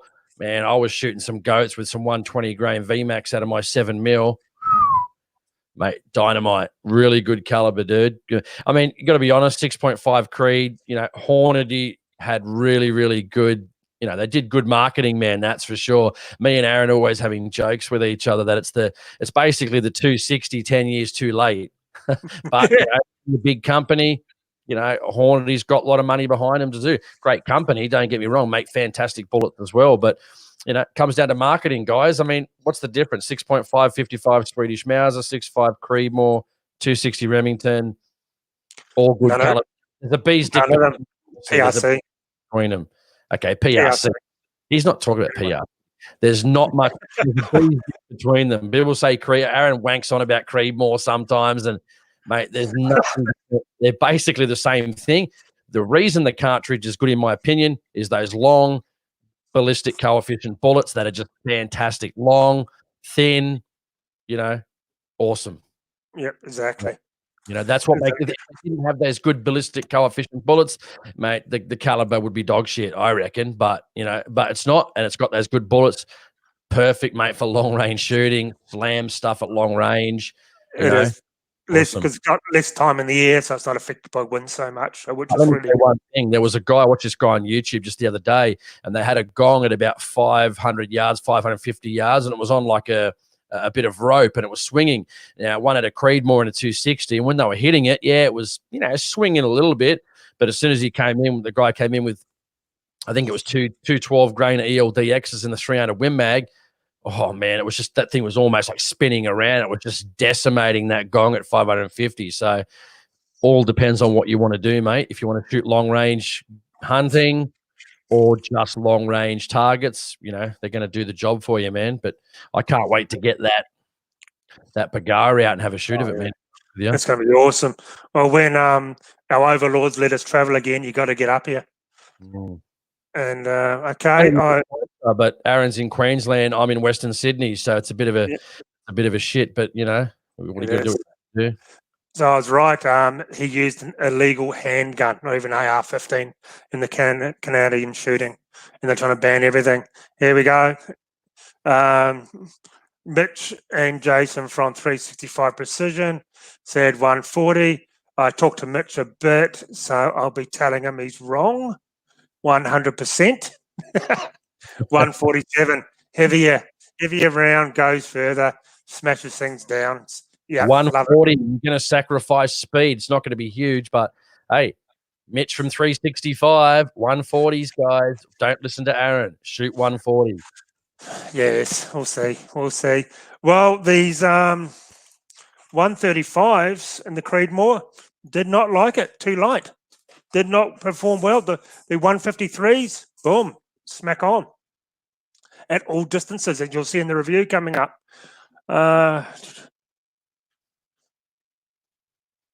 This is okay. We'll swap subjects a bit here. Harsher penalties for illegal gun use is the only answer, not firearm bans and confiscations, of course. But they just seem to get away. When you've got a police minister getting off using Category R, unlicensed, illegal, he gets off. What sort of sample is that setting? So it's always funny when guys that push these gun laws, for folly of the same gun laws, that they're supposed to, they crow about. Half of them wouldn't even know the gun laws anyway. And clearly he didn't know what he was doing. But again, that's no excuse. So, and me and Aaron don't care that he shot it. We don't care that he shot it. We think everybody should be able to do it. I reckon there'd be a great market for people coming into the country and shooting at ranges and being able to shoot all these types of firearms, at the ranges like they do in Vegas. I mean, that'd bring in huge money, jobs, business. Nothing wrong with that. But, I mean, we just saw that Aaron just today in WA. They, I know Aaron Stonehouse from the Liberal Democrats had support from Nationals and Liberals on the airsoft bill. And Labor just screwed around in Parliament all day and wouldn't let the bill come forward, filibustering any debate. Again, fucking Labor, honestly. Yeah. Or that don't be wrong. They're all as bad as each other, right? They're all as bad as each other. Right. Labor, Liberal, Nationals, never vote for any of those.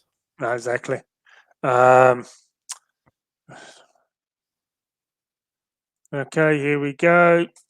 Shooting South Australia at 2 a.m. where I am. I actually interviewed a New Zealand gun owner on my channel. Oh, yeah. As you know, definitely go check his channel out and have a look. Always good to support other channels. We need more shooting channels, so it's always good to support them. Jason, we'll go to that one. We'll talk about that one too. That's been pretty good. What do you think? New South Wales proposed new amendments to the Firearms Act will that make the owner maintenance manuals for firearms illegal. Yeah, pretty bullshit. If you can't work on your own gun for simple stuff, I always recommend going to a gunsmith anyway for anything major. But yeah, typical maintenance. Everyone should know how to do it, especially out in the field. It's part of safety, if you ask me. Go to that one there, Jason Pilfour, about the NSC for a little bit too. Just that's important too. They're trying the things. Should be above. Yep. Knocker. Yeah, there we go. Yes. Yep. Good. They've done a good job. Neil Jenkins and the boys down there. The only organisation to actually do something. And good news, I did see them say that they are going to try and get to be a club for a genuine reason. So you can piss WSAA off, piss fucking Shooters Union off, and go and join the NSC, which will be fantastic. No, they've just gone up and did anything. And they're not one of these ones absolutely claiming absolutely everything, even though they are the only ones doing something, unlike the other organisations claiming that they did stuff for these guys' work. I reckon they've come a long way. Done really well. Union did donate to the National Shooting Council. They did give them money. Yeah, they did. Yeah, gave them what, $1,000. But why didn't they try and do their own action as well? That's all I want to know. But man, my bet, if they become a club, the other ones I'd go for. The other ones actually going to court, and that's all what I see and what I think is good myself. They might not win anyway, most likely, but got to try, guys to do anyway. As what we've said in our videos, it doesn't matter if you lose. It'd be nice if you did win, but at least you gave it a go. You didn't. You did. At least you tried. You got to try. At least try. That's what people expect, especially they're paying your membership money, and you turn around and say, "Oh no, we talked to a lawyer. It was too hard. Sorry, not good enough." I read that one.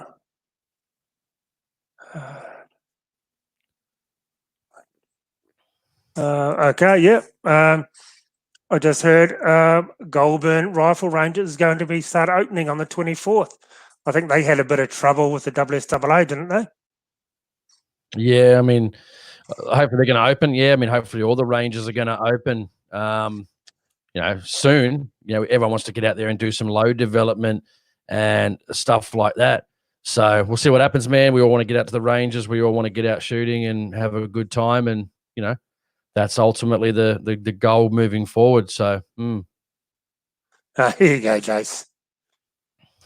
What's in the can? No, it's not. It's it's just I don't drink hardly at all, man. So it's a Coke Zero, man. No sugar. He's a vodka and orange juice fan. Vodka. It's about the only thing I drink, man. I'm not a beer guy or anything. It's just Okay, here's go. This is one rifle I haven't actually tried. Is the Barrett Fieldcraft. I don't actually know much about them. Do you, Jace? Nah, man, can't help you with that one. It sounds expensive though. If it's Barrett, it's going to be expensive, isn't it? Yeah, I always find they. I've heard they make really good rifles, but I've never shot one. Only held the 338 tactical one once. Go to that. You got a couple there from talking about the Oceana. He wasn't too fussed. Saw the Oceana at Prison Shot Show in Melbourne. My impressions was overpriced rifles. Yeah, I honestly do think they're a bit too expensive for what they are. I know manufacturing in Australia is very expensive, and but I can't justify that sort of price for a 223. No, that's for sure. What do you think, Jace? Yeah, I mean, hey, if you got the money to splash, buy what you want. As I always say, buy what you want. But there's a lot of proven calibers out there. Yeah, that's the problem in this country. It just always sucks because manufacturing prices are high because wages are high, and you've just got to pay the price, haven't you, if you really want one? I mean, I don't know what niche it falls into. Is it long range shooting? Is it a quad gun? Is it a back of a ute gun? Is it a target rifle? I don't know.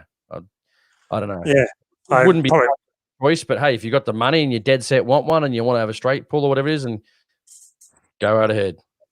Well, this is something you and me were talking about, weren't we? About the PRS, it's full of cashed up people. So he goes on and says, the blokes seem to be fine. They're all where they're paying the money, find the people paying the money. Seems the PRS competition team is full of cashed up people happy to drop 3K on a rifle.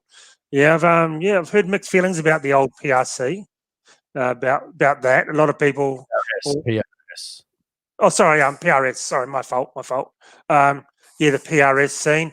a lot of guys all have the latest, greatest stuff. And I've talked to people who go to some of the competitions. These guys just look down at them because they don't have all the expensive gear.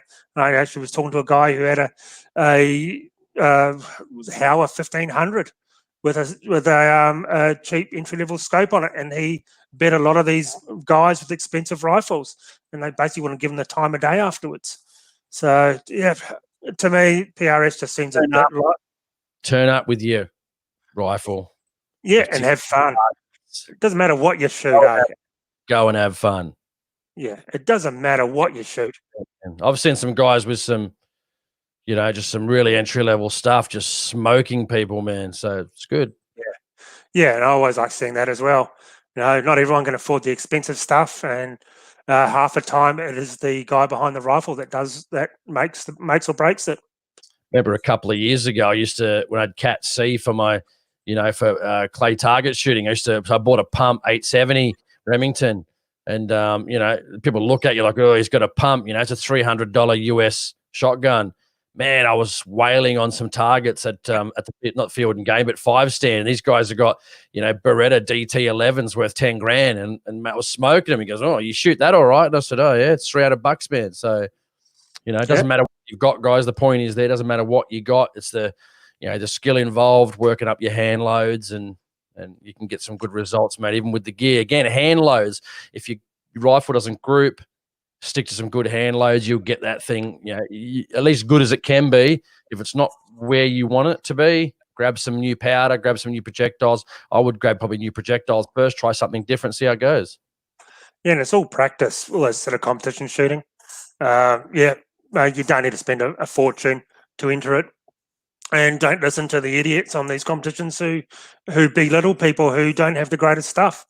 That's for sure. That's one of the reasons why I stopped doing IPSC pistol shooting. It was basically just full of wankers. That's all it was, a bunch of wankers, like a dick measuring contest of what pistols they had. I just got over all that crap. Okay. Go out and have fun, guys. Yeah, that's the main thing. Okay, do you need permission to keep a firearm in a rental in Queensland? But do you need permission to secure it to the floor or frame? Well, Never ask permission, all right? That's my main tip. Never, ever ask. Don't tell them. Don't do anything. Put it in there, cover it up, and do whatever you can to conceal it during inspection. That's it. Nothing wrong with that. But they don't need to know your business. You're renting a property off them. Do whatever you want in there, provided if you do any damage, you just fix it up before you leave. End of story. That's it. And as you said before, tell them. As you said before, in the in the garage, just dyno bolted to the ground. That's all you need to do. And once it's dyno bolted to the ground, easy to take out and fill with a little bit of cement afterwards. So yeah, I wouldn't tell them. You're right. I would not tell them. Because you have trouble, guys. You're only going to have trouble if you tell them. Exactly. Of course, they're going to say no. Yeah. No, definitely. What you can't have this in the property? I mean, no, exactly. Yeah. Andy Rue just acquired a LA 105, but a bit heavy for hunting. Can't wait to put a few rounds on range, and WA regional borders are opening soon, so off to the farm we go. Yeah, great rifle. You'll have a lot of fun. It is a heavy rifle. It's not one you'd be lugging around. Like Jason and my hunting rifles are all extremely light rifles. So that's, you always go for a light hunting rifle, something you can carry around all day. Trust me, the arrow that I showed you before, you're not carrying this thing around, guys. Trust me. You're not carrying this thing around with a 26-inch barrel and stuff. So, just grabbing it. Just grab it. I tried to do it one-handed. Almost bloody did my rotator cuff then. Well, at least you know the recoil's not going to be bad on it. Yeah, it's only a 3-port break, but we'll see how it goes, man. I'm hoping it's going to – I've never had a Magnum cartridge before, so this is the first time I've had the 7mm and the 300 Win Mag. So covers all the bases. But, yeah, like Aaron said, if you're running a hunting rifle, mate, stick to as light as possible. Even that's getting, as I said, guys, for people just tuning in that are tuning in, that's the Tikka. That's with the Zeiss Conquest V4, 4 to 16 by 44. Limb Saver AirTech recoil pad. You know, I used to think years ago that recoil brakes were recoil pads, I should say, were an absolute joke, but nah, they're not. If you get that Limb Saver AirTech, mate, I used to shoot the 308 after about 10 shots. It was getting a bit annoying on the bench. Mate, put that on there. Mate, I could shoot it all day, no problem whatsoever, and it's not going to be an issue in the field. So, yeah. No, definitely. If you've been shooting 7mm Rem Mag, let me know what to expect in the comments, because I've never shot it. I wonder how it's going to be different compared to, say, I used to shoot 165 grain in the 308, which was just factory at the time. I did start my reloading, but I had like 20 boxes and I mainly just shoot deer with that. So even though I had reloads, it took me 5 years to go through like 5 boxes. Yeah, no, I think you'll enjoy it. I think it'll go really well. I just can't wait to see that Bagara. I cannot wait to see that in action. It's going to be awesome. Oh, shit. It's heavy. 4.5 to 30 by 56, you know, spaces, cheek riser. Beautiful, man. Look, it comes straight up. You know, you can just put it up. Oops, shit. It's not supposed to, it comes out, but you put it up. Mate, beautiful. Yeah. You know, 20 MOA rail, and you're good to go, mate. So, yeah, that's awesome. I like that. I can't wait to use it. Okay, Colin, do an episode on barrel life. We will do an episode on anything you guys want to talk about. We will. So we'll talk a bit about, we'll do a little bit of research first, and we'll start talking about it in a future show. I don't know a hell of a lot about it. I just shoot it till bullets don't come out anymore, pretty much. But yeah. So that's the next good question. Yeah, we'll do one on barrel life. Go to that next one. It's a good one. 223, Jason Pilfoot. I love that name, Pilfoot. Yeah, man. Great caliber, man, for small goats and even good sized goats. Obviously, if it was smashed, soft skinned animal, go for it, man. I reckon. I know guys that prefer shooting him with the 223. Stone dead. Yeah, shoot him in the neck as well, something like that, in the head, neck. You know, high shoulder, spine shot, mate, knocks him down straight away. So, yeah, definitely. But well, no matter what, there's nothing. There's no such thing as overkill, man. I've shot rabbits with the 300 rum, and it disintegrates them. And because half the time you're out there with a hunting rifle carrying one rifle, you see a rabbit, you're just going to use whatever you got on you. I don't eat rabbit. I can't stand the taste of it. It's not my taste. But it doesn't matter. I don't care if it just gets pummeled into a hole into the ground and goes back to nature. But no, it's going to blow deer cover though to shoot a rabbit sometimes. Sometimes though, if it's a fox, normally I do. I've shot a couple of foxes while looking for deer. So yeah, but good caliber, man. You won't go wrong with that, dude. That's for sure. I'm an impatient hunter. No matter what I'm hunting, the first thing I see with a heartbeat, it's going to go down. It doesn't matter. I don't want to walk around all day and night and not shoot anything and then wish I'd shot that rabbit in the beginning. But that's just me. I got no patience. Go down about 4 or 5 to Nirod 555. Nirod 555. 205. That's a good question too, man. Nirod for under Dave Hubner's, because those guys are talking to each other, so they're just responding to each other in the comments, which is great. Good to see. Best platform for 204 for soft skin varmints under 200. Yeah, man. I mean, 204 Ruger, that thing flies, man. If you want to explode them, 204 or 22 250 with 50 grain VMAX. And I've been hearing the jackets are a bit softer on the VMAXs compared to the Sierra Blitz King, but I made a couple of videos on my page too, on my hunting YouTube channel, about busted rabbits, and I was shooting with like 180, 190 with the 70 grain Sierra Blitz King. If you haven't watched that, go check it out, because AHP Outdoors on YouTube, and watch the 2-part series. Man, some of these things were just skinned and deboned in one shot, man. It was like the closer they were, mate, within about 180 or less, it was just tearing them up, man. So, yeah, 204, man, hunting rifle. Depends what you want to do. Long range shooting, get a varmint barrel if you're going to go, but you don't need a varmint barrel even for long range shooting, but you're just not going to be able to shoot many out of it. But if you're going to do long range shooting, 204 is not really going to kick anyway, man. So you can just get a light sporter and go straight from there, because you're not going to be cracking off rounds unless you've got a big rabbit warren that's got like 50 rabbits on it. But they're going to run into their warren anyway, and you're going to have to wait 10 minutes anyway between a shot. So that's not a big deal. That's not a big deal, man. But if you're going into heavier calibers, I'd probably say go a heavy rifle just for recoil. But mate, 204 with the either VMAXs or the 39 grain Blitz King, mate, that's going to just put a lot of hurt on those rabbits, dude. Yeah, nice. Or foxes as well, just going to tear them up, man. Like 3,900 feet a second. That's insane. It's good. Yep, exactly. We've sort of covered this one before. Scopes for under 500.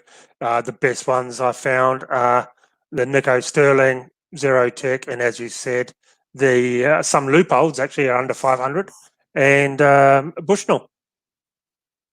Bushnell. What about Zeiss? They got anything? I mean, Zeiss is high quality, so you got to. You probably get a Zeiss Conquest. I'm really going towards a Zeiss. I really do. That Zeiss on the 33 like yours, man, that's nice. Same one. And very nice. Yeah, like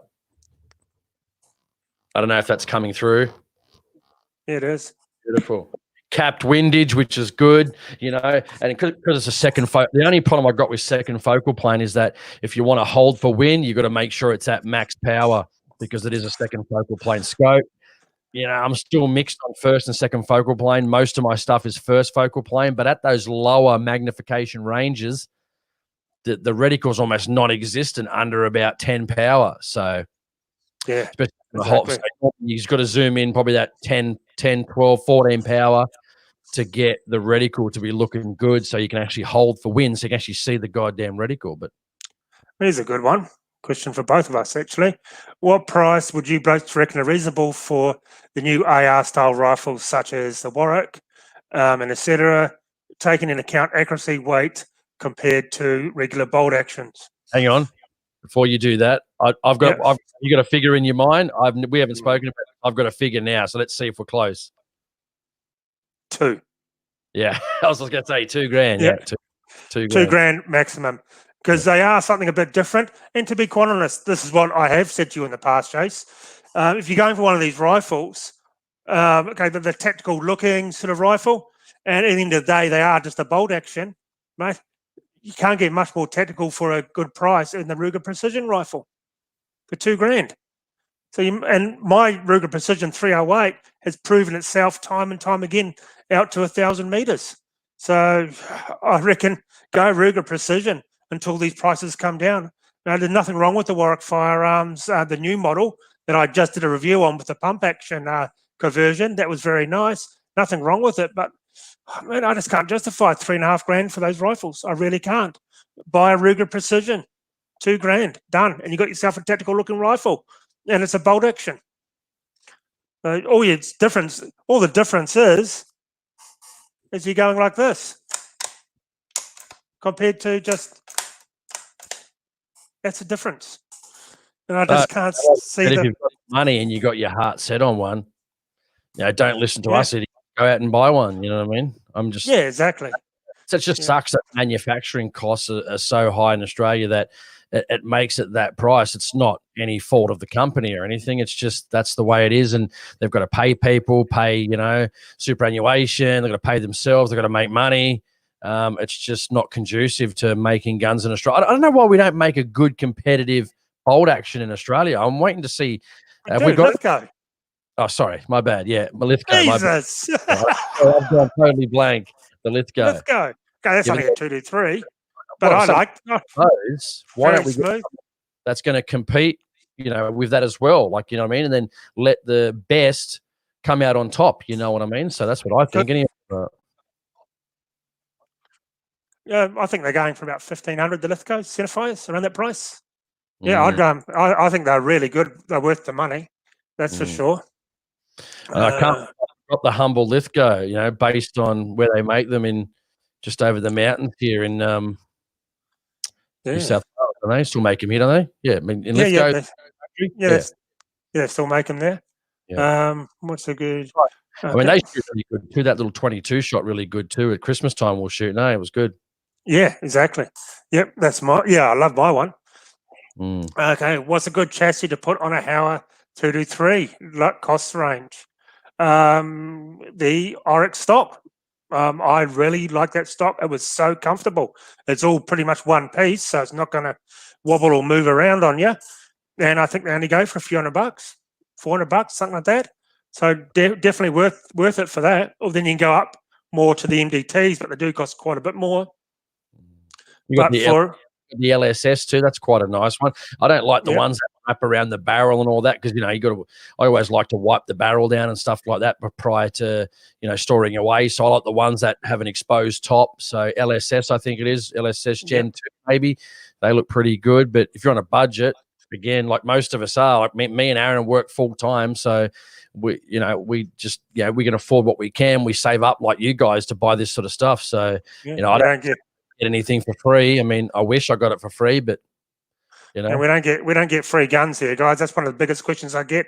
Do you get free guns? No, I don't get free guns. I get helped out a little bit from time to time. There's some really good wholesalers out there that really like the show, and they do help us out and lend us a lot of guns, but to use, but still got to give them back. Wish we got them for free. It'd be awesome. But here's one for you, Aaron, Mr. Bike Hunter, for your distaste of this organisation. Without swearing, what are your views on the 8mm copper jacketed carbine caliber limit and the safety template on most WSAA Rangers and WSAA in action in Police State, New South Wales? Well, Jason will answer that because I don't live in Nazi Germany. So, I mean, when I go to sometimes Silverdale Range here in Sydney, I mean, there's a template. I think it's you can't shoot over 3,000 foot-pounds of energy. But I mean, they're always hassling our rangers, encroachment, noise, building new blocks of land and new estates in these particular areas.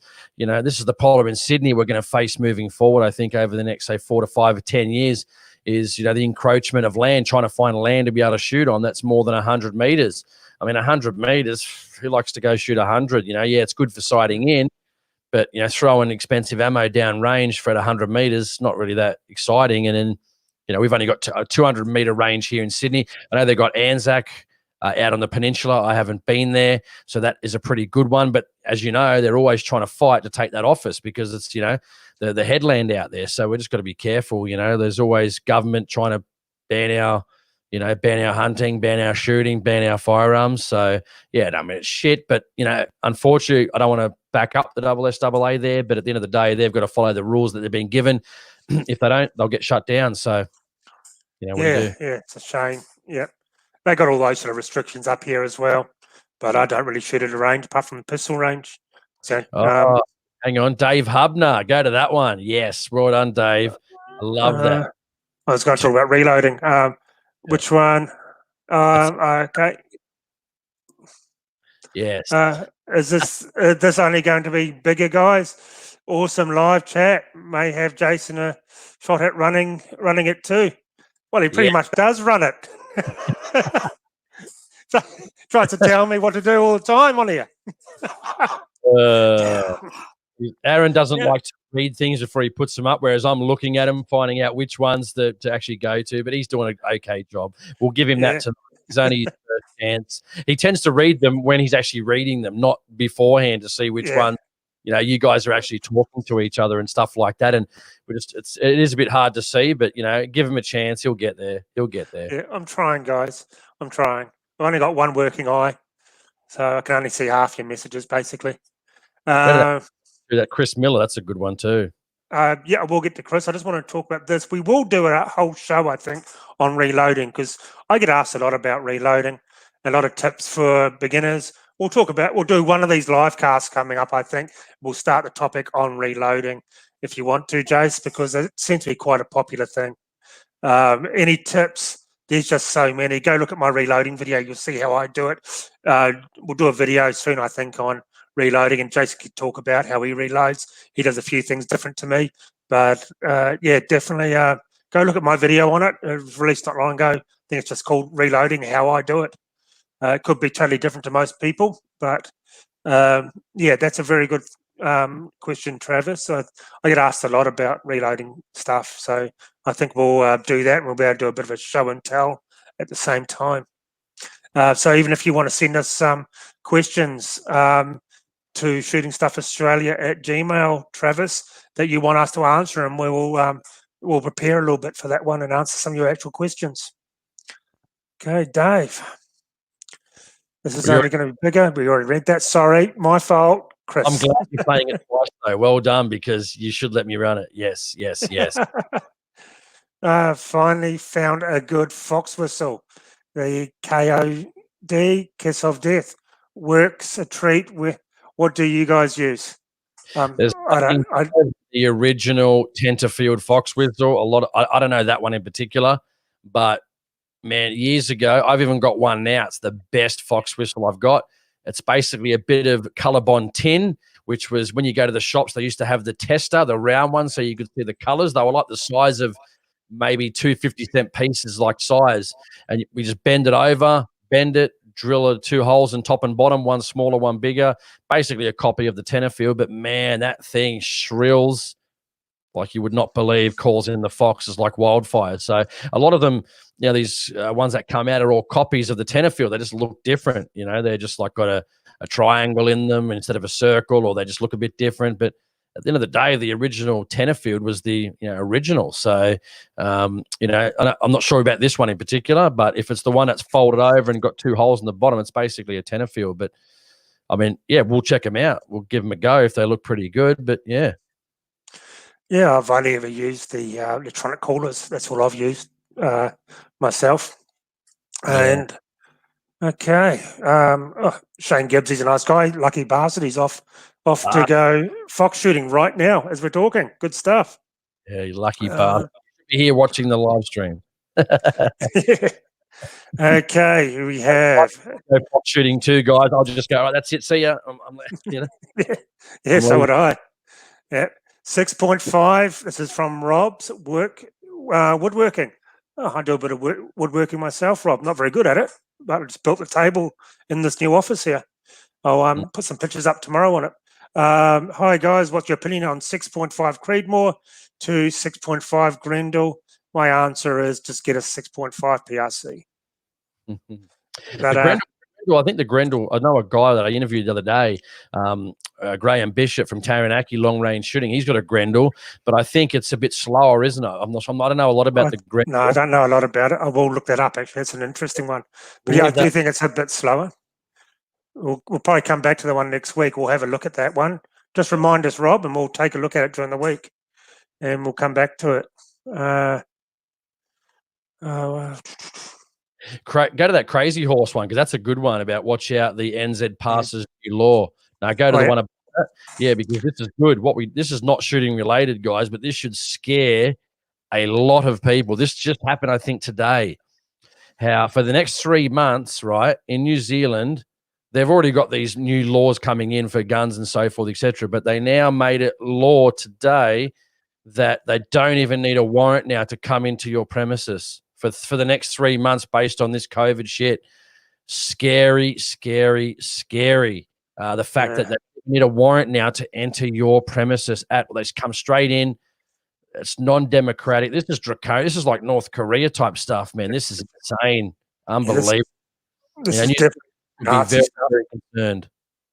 Yeah, no, they're definitely, it's gone to the pack over there. I'm talking to some people I know. Sorry, I just saw it it's his next question. Basically, let the people read that, guys, because, no, that's not good. Remember, we all have rights and we are all citizens, pay our taxes. So we should be given some courtesy by the authorities and treated with respect and some dignity, not just stomped all over by these pricks who just want to infringe on all our rights. There are very few rights we actually have left. I mean, I said, if this hasn't woken a lot of people up about these laws and, what's happening now, and they're just trampling on our gun shops and our hunting and et cetera, et cetera. I mean, I don't know what's going to wake people up. I mean, and sorry about that Crazy Horse, because as I read the first one, I just saw it as I finished speaking it, that you're actually mentioning that warrantless search. It's unbelievable. just after getting up me about that. I don't know. Okay, Jason Fisher, Black Rifle TV is my channel. Awesome. Go and check it out. I'm going to go and have a look after this and subscribe. So definitely go to Jason's channel, Black Rifle TV, and have a look at his stuff. That'll be awesome. Yeah, definitely go take a look at that. I don't mind promoting other people's channels. We should all try and get on and help each other out.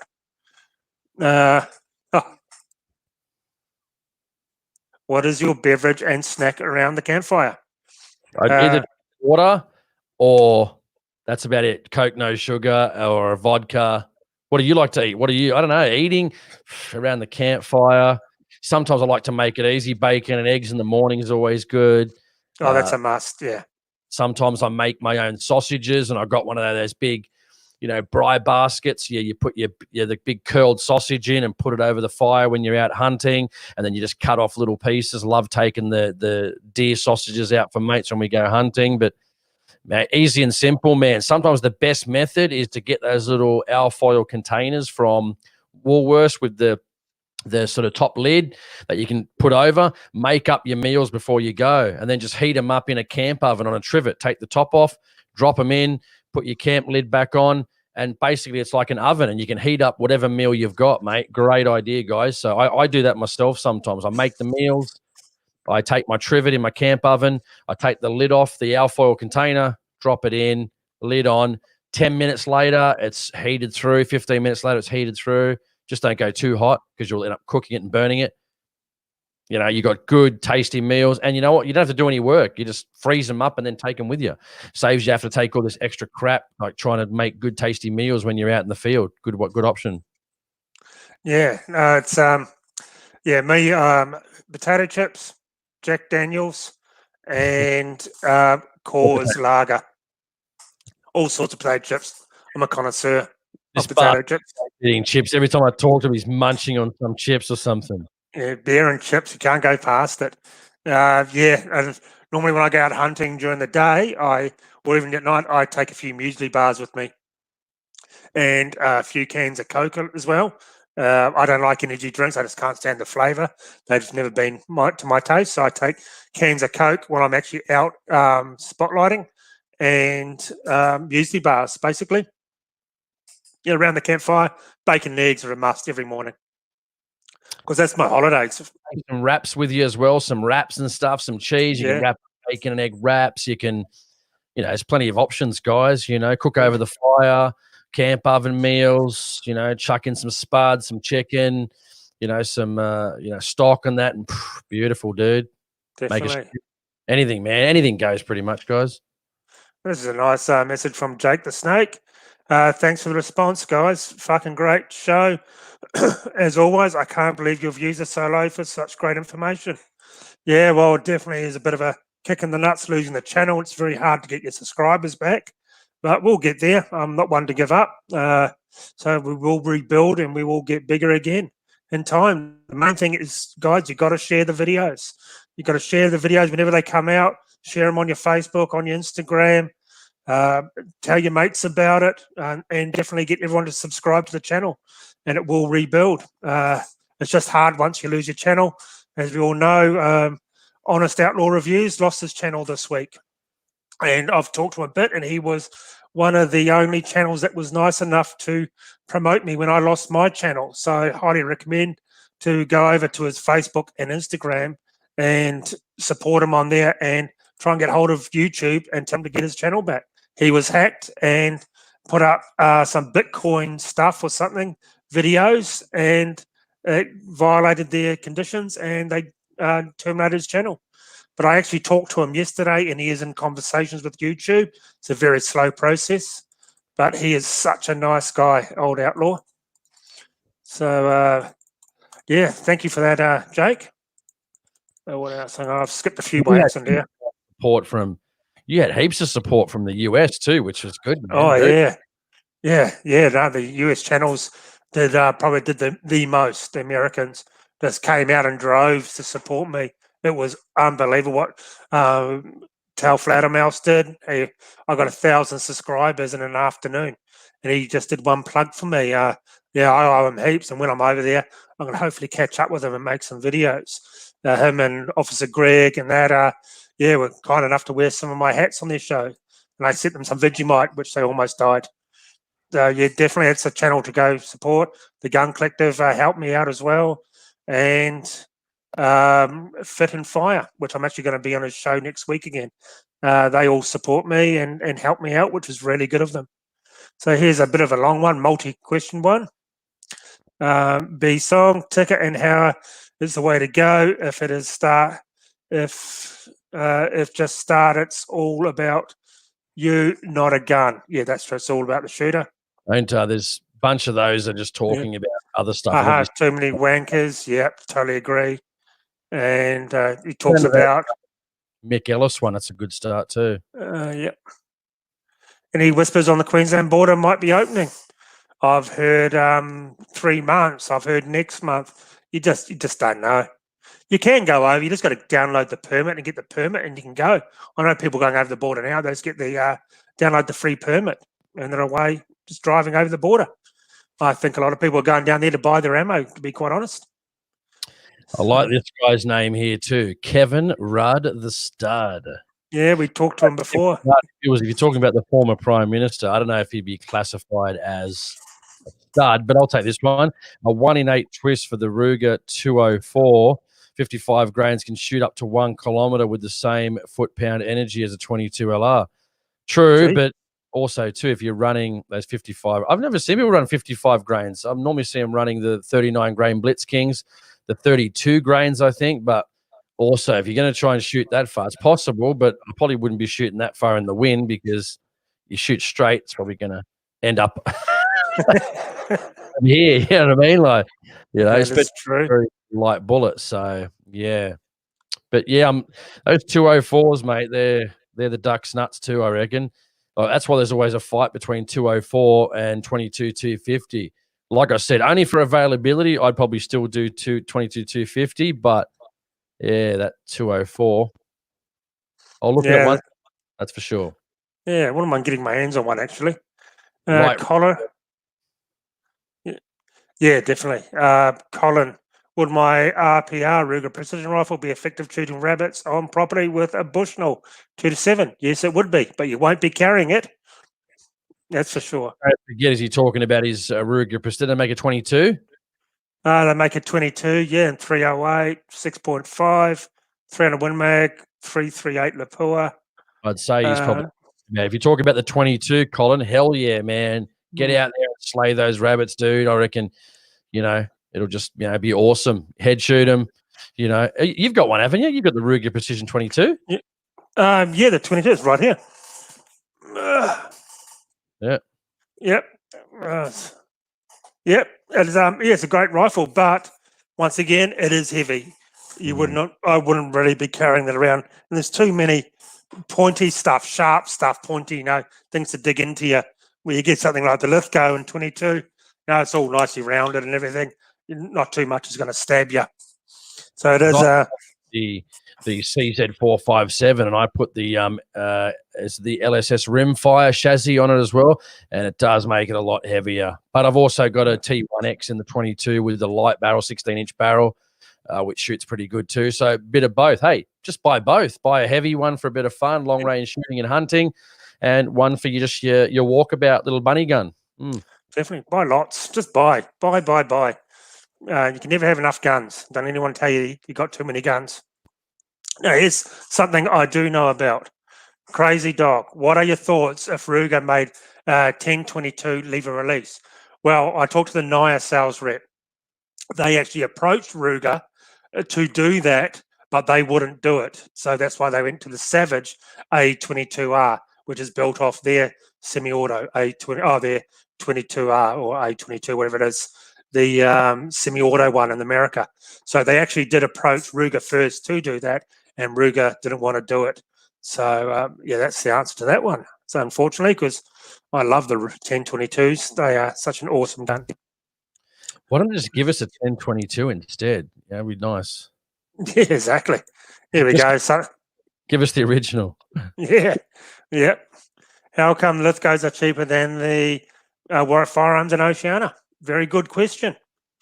Well, my view would be because they're not something unique. They're not your typical bolt action. I think that's the market they're playing to be honest. There's something different, so you'll pay more for it. How about you? But they're probably selling them, the Lithgows in bulk as well to a lot of people. So, if you sell it more, you're able to make more. Yeah, I mean, those other ones, there's a lot. I think there's a lot more machining goes into the straight. Oh, yeah, there is. It's basically built from the ground up, and even the Lithgow is too, obviously. But again, they can mold stocks and stuff like that. Well, there's a Warwick. They come with chassis. Are they just like a chassis style stock? Are they? Oh yeah. There's the new light ones are quite good. A lot lighter. I didn't mind that at all. I thought they were a big improvement on the first sort of generation they made. Oh, geez. Yeah. Oryx are $600 now. I did not realise that. I remember they were just about $400. I have been out of touch for a little while. Geez, didn't know that. Thanks, Dave. But still a good stock. Really good one. This next one's a really good one, actually. I might take this one. Take it away. So, spicy topic from 4 Hours West. Spicy topic, but discuss the negative connotations associated with spotlighting deer and why it's considered unsporting with some species than others.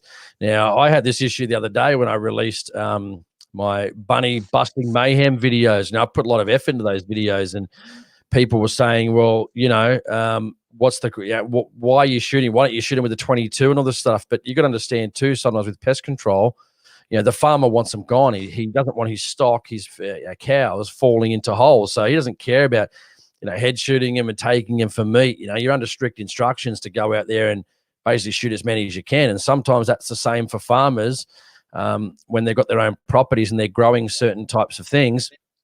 That they have to shoot them. If there's 20 deer they've got to shoot, they just have to shoot them. They're not taking them for meat. They just bury them, or maybe they give them to someone else, or take a few for dog meat, and then they just leave the rest, or they bury them, or whatever. So, I just think, everyone seems to be a bit full on about deer and stuff like that. Yeah, I like deer hunting too. I really, really enjoy it. I've certainly gotten more into it as the years have gone on. It's a good species, but at the end of the day, depends on what you're doing. If you're doing control, you got to shoot them sometimes. It's just, and leave them. People just leave them. It's just how it is. You know what I mean? If you're on private property and you got to protect the farms, you know what I mean? If people want to take the meat, and again, it's your hunt. You guys decide what you want to do. Take the meat, don't take the meat. If it's just a trophy, again, it's always up to the individual, guys, on what you want to do. But some people got upset with the rabbits. Oh, you should have done this, you should have done that. But I don't see a problem with it. Farmer wants results. I got results, and I had a great time shooting, and we shot like 35, I think, over the trip. And nice. More, and mate, it's fun, man. But yeah, the ones that you can eat, if you want to eat them, go right ahead. Again, your hunt, your decision, guys. So we're coming up to over 2 hours. We'll do a bit of rapid fire and some of these last questions, if you like. This one will be for you, Jason. Mm-hmm. Why did you choose a Tikka over Lithgow? Have 2 Lithgows now. Couldn't ask better. Good on you, Jimmy. I agree. I don't know, man. I've always liked Tikka, man. I think they make good, accurate firearms. I think, the bolts are, nice and smooth. I think they're good. Like I said, if you're just tuning in, I think they're getting a little bit overpriced for what they are by a couple of $100. So they need to probably be careful they don't lose their market share. If they keep putting their prices up, especially with the new emergence of these other rifles, you got your Howers, you got your Sours and stuff as well. There's a lot of market for these entry level mid-range, entry level mid-range firearms. So, they're just going to be careful they don't price themselves out of the market. But mate, nothing wrong with Lithgows, mate. I've just liked what I always like. I like the look of the Tikka. Even though some people don't like the stock for hunting, I think they're great. I think they're a good stock, to be honest, for hunting, because plastic ones, if you knock them around, it's not really a big deal. Plus you get a lot of parts for them. You can get rails, you can get other stocks. There's a lot of aftermarket parts for them, aftermarket stocks. You can, really, there's a lot of options there for you. So, but you're not going to go wrong with the Lithgows, mate. No, not absolutely. They're good. But like I said, I did go away from the Tikka. I sold my Tikka, and I went and bought the Bagara. So, And you know, mate, it's oh man, it's nice, man. It's nice. That's one of the best moves you've ever done in your life. Is Yeah. buy get rid of that Tikka and buy that Bagara. Yeah, exactly. So Yeah, it's awesome. I actually want to get my hands on a 6.5 Creedmoor, 6.5 Creedmoor Lithgow, the hunting version. I think that'll be quite interesting to try. Okay, Ben M 308 versus 6.5, old school or embrace the man bun. Depends. I think they're both great. I love 308. Love it. Absolutely love it. 6.5 Creedmoor, flat shooting in the air for less time, so it's not affected by wind so much. At longer distances for hunting, I would probably go 308 because it's I just think it's a nice hunting round myself. That in the 3006. As for the 6.5, yeah, it's a good all round. There's not really much in it to me. One, you're more lobbing, one's more straight. But what do you think, Jace? if you're reloading, go 6.5. If you're not reloading, go 308. Or if you are, if you're going to use factory, go 308. If you're reloading, go 6.5. Yeah, good point. Yeah, because 6.5 ammo is quite expensive. This one here is $64 for 20 rounds. Start reloading, man. Start reloading today. Yeah. Okay. Anything you can see here? Let's have a look. Sorry, guys. We're just having a look through. The numbers were just going down. Now they just jumped up 10. Didn't think people would like to sing us blabber. Remember, guys, this is going to happen every week. So I hope you stick around coming for the following weeks. Reading him. Okay. There we go. Something we're just talking about. Chris, the live stream will get bigger. The more shows that go up, the word of mouth. Keep up the good work, lads. Happy shooting for all. Thank you very much, Chris. It's always good to get good comments. Go Ramen, couple down. Ramen, just what was your first pistol? You can talk about that. Mine was a Gold Cup trophy, actually. Raman or Ramen, Raymond, Raman. Mine was the Gold Cup trophy, 22, I think, actually. Then I think I had a Beretta 92 FS. Yeah, I had two. Yeah, Gold Cup trophy and Beretta 92 FS. Well, I actually had I went real expensive. The 6-hour tactical Navy SEALs gun, the P226. Man, still my favorite gun. Absolutely awesome gun. I might put out some handguns next week, actually. Bring them up to the house and show you guys a few of my handgun collections if you want to see that next week. And we can talk a bit about handguns. I did do a few handgun reviews. Unfortunately, when I lost the channel, after Marty had left and his hard drive with most of our old videos had gone. So the handgun reviews were gone, but they just didn't rate, unfortunately. You spend all that time making handgun reviews and they just didn't rate. People just wasn't watching them. But I do love handguns. Go to the last two there, because that last one, I'll take that one first. Go to the dead last one. He's got an Instagram. Yeah, I just added your man on Instagram, so your Instagram's locked down. But I followed you on there, so hopefully you'll accept. Yeah, I'll take a look at that as well. Yeah, go over and see. Go over and see him. View from the blind. Yeah, give him a like on Instagram and follow him, guys. And final question for the evening, guys. Thoughts on the sour? Eka. Oh, Jesus. Atacama. Well, here. You should know this. You're a big supporter. Sour Atacama. Yeah, Atacama. This is it here. That's it, but not in 223. Awesome. Unbelievable gun. And in 6.5 PRC, dude, awesome. Go the 6.5 PRC. Do you only recommend the 22? No, I recommend all of them. But don't forget, brass is going to be very expensive for it. So it is expensive, but once you own, I think 50 rounds is $100 and something. But yeah, definitely that is one round you're gonna have to reload for. Otherwise, unless you got a shit ton of money.